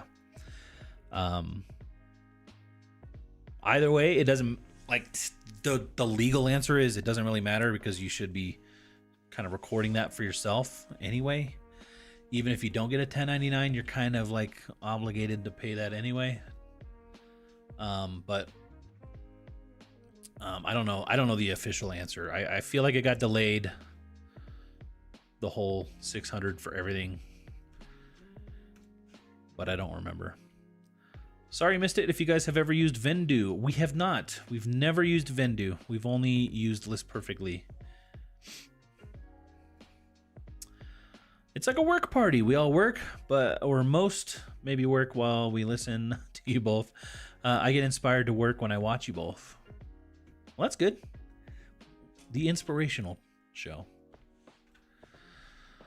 For 2023, the threshold is 20K and 200 transactions. Will be lower next year for 2024. Ben says, my friends list and I sometimes stalk her eBay, so I try to encourage her when she hits high amounts of items listed.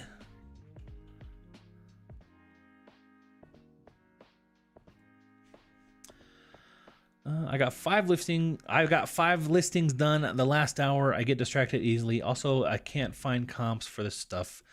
Vintage plush and hard goods. I get caught down rabbit holes. That's me. I get that. I like looking into that kind of stuff if it's something that I'm interested in, especially. Definitely, probably, almost, maybe. That's so I don't have to be held accountable if I was wrong. It's never too late to talk about food, Chris. That's true. That's true. Is a hot dog a sandwich? By the way, do you all have chicken and pickle over there? We got one here. People are now crazy about the pickle sport game. Oh. The like tennis pickle. Pickleball, right? Chicken and pickle. I don't think we have it.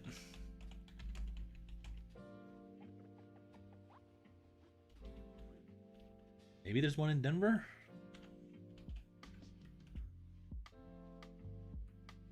There's one in Thornton. Is it a pickleball place for real? Oh, you eat chicken and you play pickleball? Or do you eat pickles and play chicken ball? There's one in Parker, one in Thornton. Well, opening 2025, so they're not here yet. We're getting some next year, it looks like. So it's chicken and pickleball. Interesting. Would you ever play pickleball? I don't know what it is. I don't know if this is a good comparison, but it's almost like pickleball is to tennis as wiffle ball is to baseball. Does that make? Am I right in saying that? It's kind of like a wiffle ball version of tennis.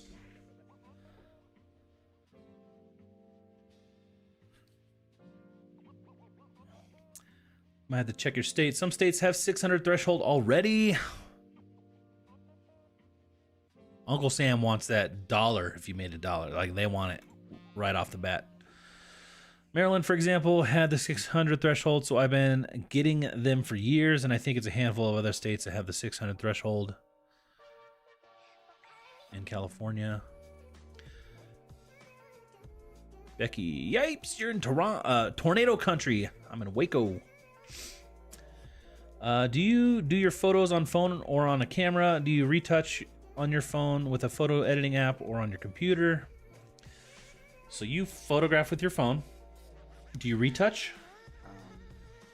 Like I didn't today because like I took it at a good time, but sometimes you'll change like the brightness and stuff. Yeah, a little bit brighter.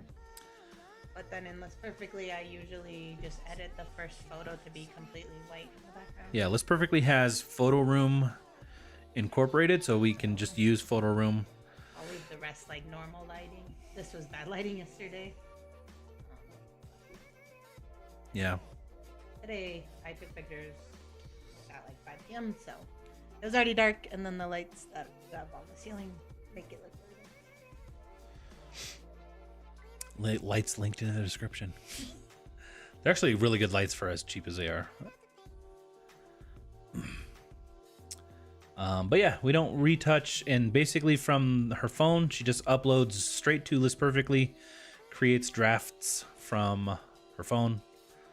And so that's kind of what she does before this point that you've seen her working today.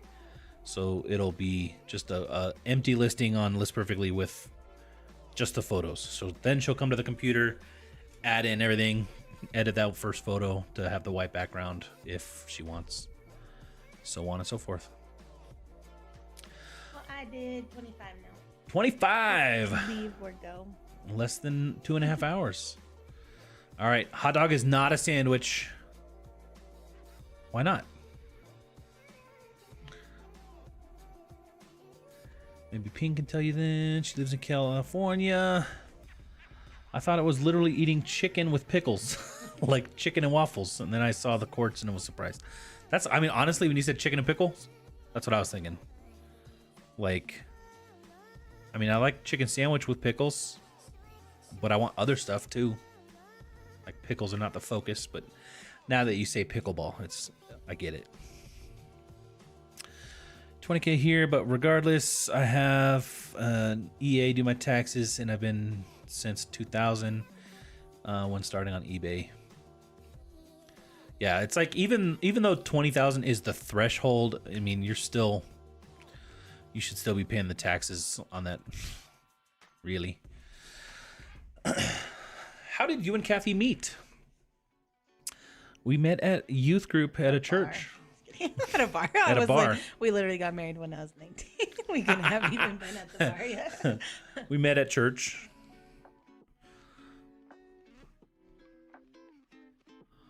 Photo room is the best investment I've ever made. It is included in List Perfectly. Does List Perfectly auto unlist when sales happen? If so, how? It does. Like they've been getting the beta opened up and all this kind of stuff. I don't know officially because we've been so busy with the house. I want to sit down and understand it more, and I'll probably make a video on it once I do. But it does. You have to have the high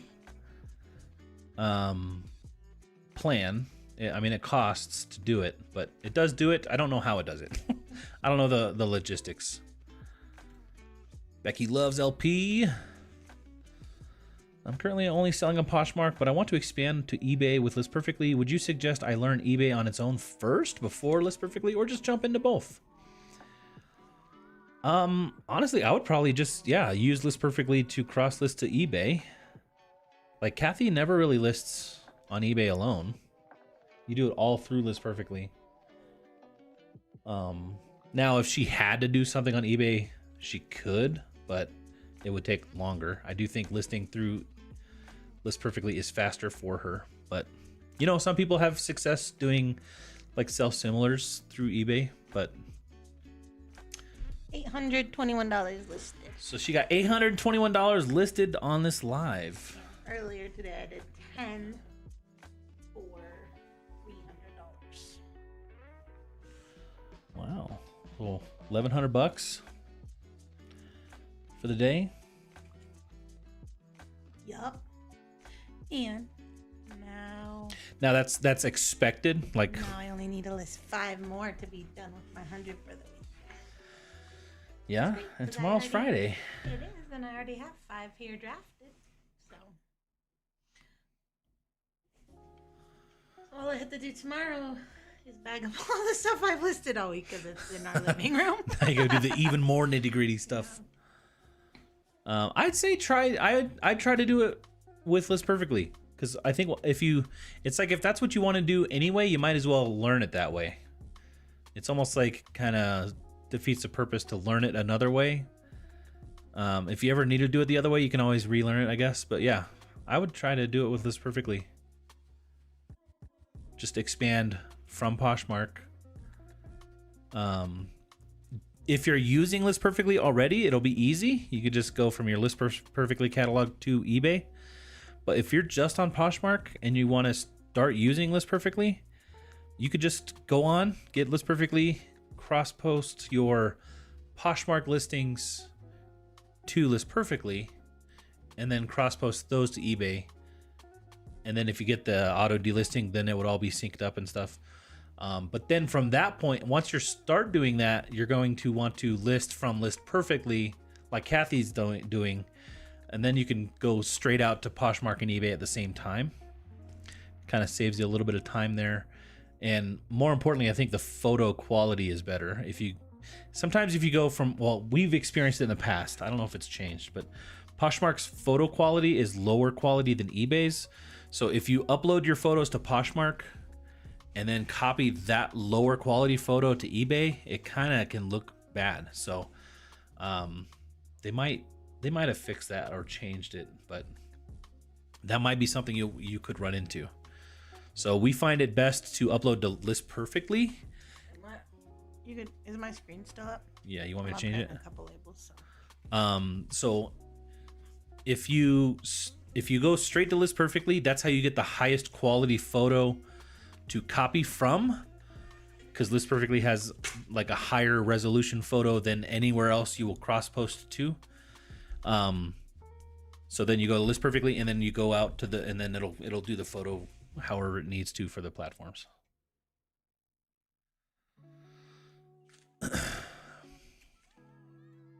If that makes sense. I was interrupted a couple times. I don't even know what I was saying. What is the best place to live in Colorado Springs? I'd love to move there. What is the best place to live? I think that's a very subjective. Some people would love to live in like the Broadmoor area. I would not. There's some people that would love to live in Black Forest area. I would very much love to live in Black Forest. I want to live in Flying Horse. Flying Horse. Or I do like over by like, not really Rock Rimmon, but like kind of old. Yeah, just like in that part of town. Yeah. It's like up The into old mountains west more, end, yeah. old west side.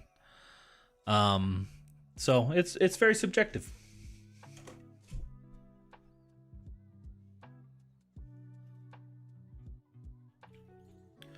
I feel like Colorado Springs is a hard place to live right now. It's growing so fast. It has been growing fast for years. I can confirm with my brother. He's a financial advisor and tax prep. I'll do all my own P&L and give it to him. There you go. Why am I now wanting a chili cheese dog? All this sandwich talk. Can't wait to watch it. Thank you. Yeah, I don't think I have the largest plan. I'll check. Yeah, if you're on there, I mean, you should be able to see like announcements. And if you're not on the Facebook group, check out the Facebook group. Lots of good information. Lots of updates and stuff. Melinda says, way to go, Kathy. How many listings do you do a day? Kathy's not setting herself to a strict goal this year, but in the past it's been 20 a day, 5 days a week. She would love to be able to do 1,000 a week. That's like not 100 a week. Not you would love to do 1,000 a week, right? 100 listings a week. We've been live for 2.5 hours, so we are gonna get off here soon. So we're gonna wind down, but so yeah, she tries to do 100 a week, 20 a day. This year, she's giving herself some grace if that doesn't happen. Reluctantly. Great job, goals. I need to list more. So you say that it is, Chris? Well, I don't know. Is a hot dog a sandwich? Because, like, what is the definition? Because if it's because it's like a weird sideways sandwich, I mean, that's a sub sandwich. So is like a sub sandwich not a sandwich? Like, what makes it a sandwich and what makes it not a sandwich? I don't know. Chris has a house ready to rent for you. It's kind of small. Chili cheese dog from Sonic. I love their chili cheese tots and their own onion rings. Oops. Onion rings do sound really good. I like onion rings. Culver's might be open. I don't know. Well, I am caught up on the chat, guys. I think we're gonna call it a night. Oh, here's a question: positives or negatives of Colorado Springs? The drivers suck, and yes, I'm one of them. Expensive. Colorado Springs is becoming very expensive. Cost of living.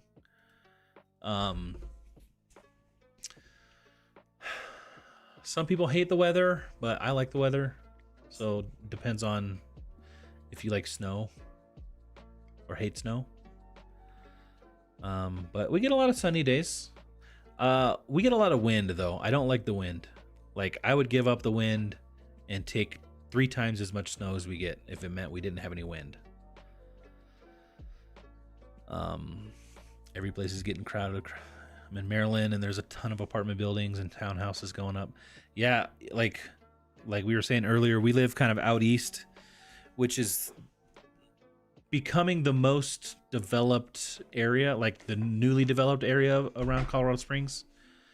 So like we're getting a lot of like apartment buildings coming out towards our neck of the woods. Lots of townhouses. They're building this one weird neighborhood. We were talking about that at Bible study. Everyone was like, "Does anyone know what that is?" Yeah, like is it like a land lease one? You think? I don't know. So like typically in our area, this might be similar to what you guys in your area. So let me know.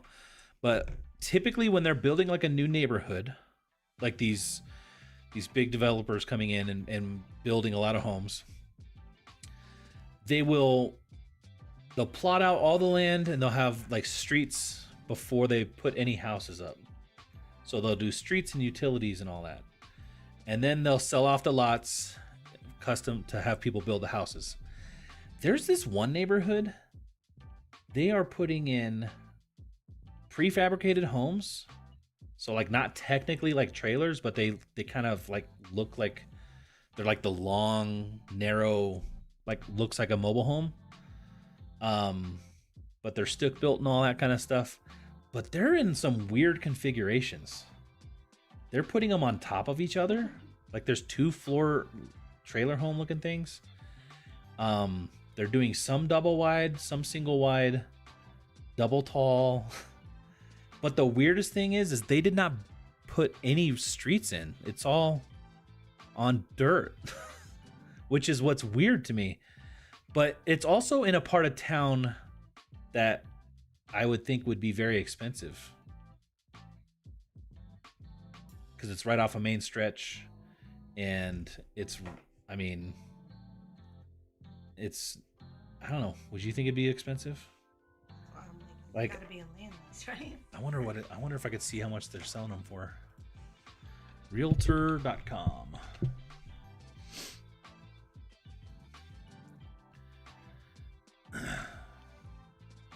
Where's a map? We were gonna leave, but this is more interesting. Not that anybody else. Not that you guys care, but if you're still here, you care. I'm gonna pull up a map.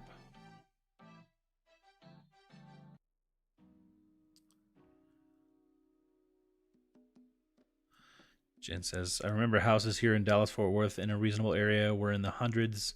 Now they're in the 300s. And of course, the ones that were more expensive are now astronomically expensive. Why is this not loading? Yeah, so for reference, when we first bought our first house here in Colorado Springs, down south, it was a tract home from 1970. We bought it for $95,000. We sold it 5 years later for $120. Put some improvements in it. Huh? 119. 115? I think so. 115. Stop exaggerating. We built our house that we're about to rent out for $222. That was a brand new home for $222. And 10 years later, that house is Zillow estimated at $450. So within 15 years of us being married, I think that house, our first house, is, I wonder what that's worth.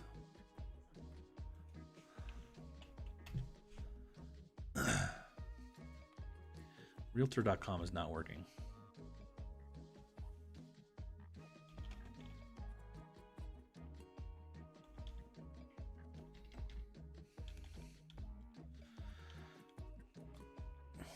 So the first house we bought, it just sold last year for $335. We paid $95,000 for it. And I mean, they fixed it up like better than I fixed it up. It's more modern. There's still no closet doors. There is in that room. I think there are. They're just like the That is an sliding. ugly gray.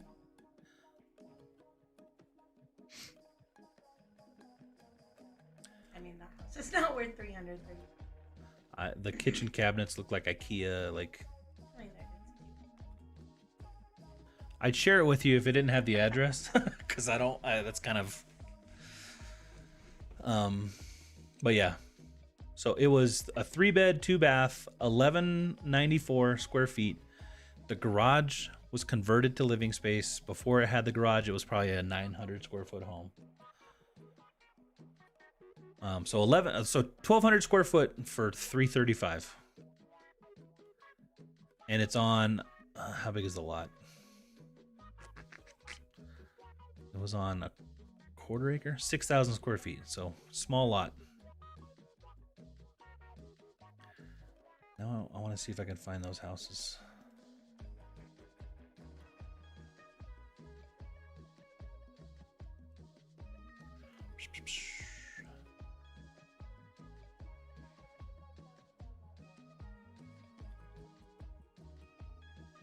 I don't know. Where would they be?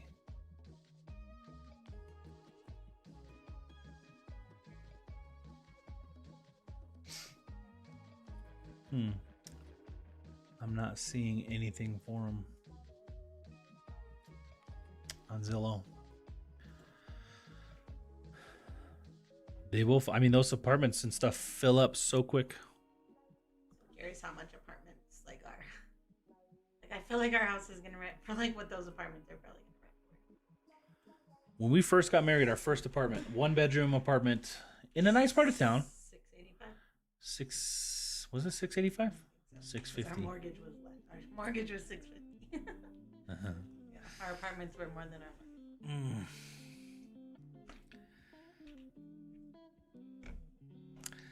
Yeah, so interesting. Anyway, great talking with you guys. Everyone's getting expensive. Have a great night. People will be leaving California, but they sure are building lots of apartment complexes in this city. It's tons of people. I mean, lots of people everywhere. I'm just wanting to get out of the summer heat now that I'm retired. Not retired from reselling though. If you could live in any state, yeah, would you stay in Colorado? Well, We've I do honestly- like the thrifting, Yeah. so it's hard now. The because thrifting is nice. I don't know how it would be. Can you imagine if we moved somewhere because we like? If we moved, it would have to be somewhere that has garage sales all the time. I would. Like, yeah. I mean, I always say I want to move to Florida. I mean, we're not moving. We just bought this house. We're in this house till we die.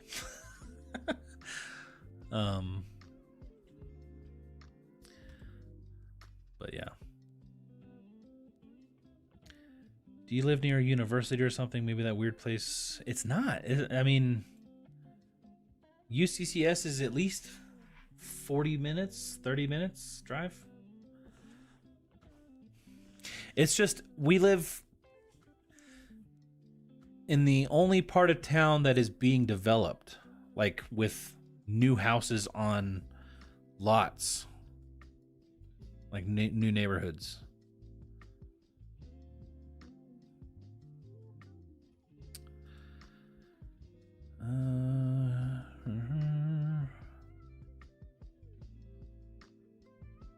Yeah. All right, everyone. We're going to call it. It's bedtime. Our kids are probably getting into candy bars and stuff. Probably not because we don't have any candy bars. I wish you did. I'd eat one right now. Yeah, guys, thank you so much for hanging out. We appreciate you so much. We had fun. We'll be back next Thursday for another live. I think we'll definitely be putting a video out on Monday, and we're getting close to being able to go back to doing more videos. So look out for that. But for now, guys, that's it. We'll see you guys in the next one. We appreciate you. Bye. Good night.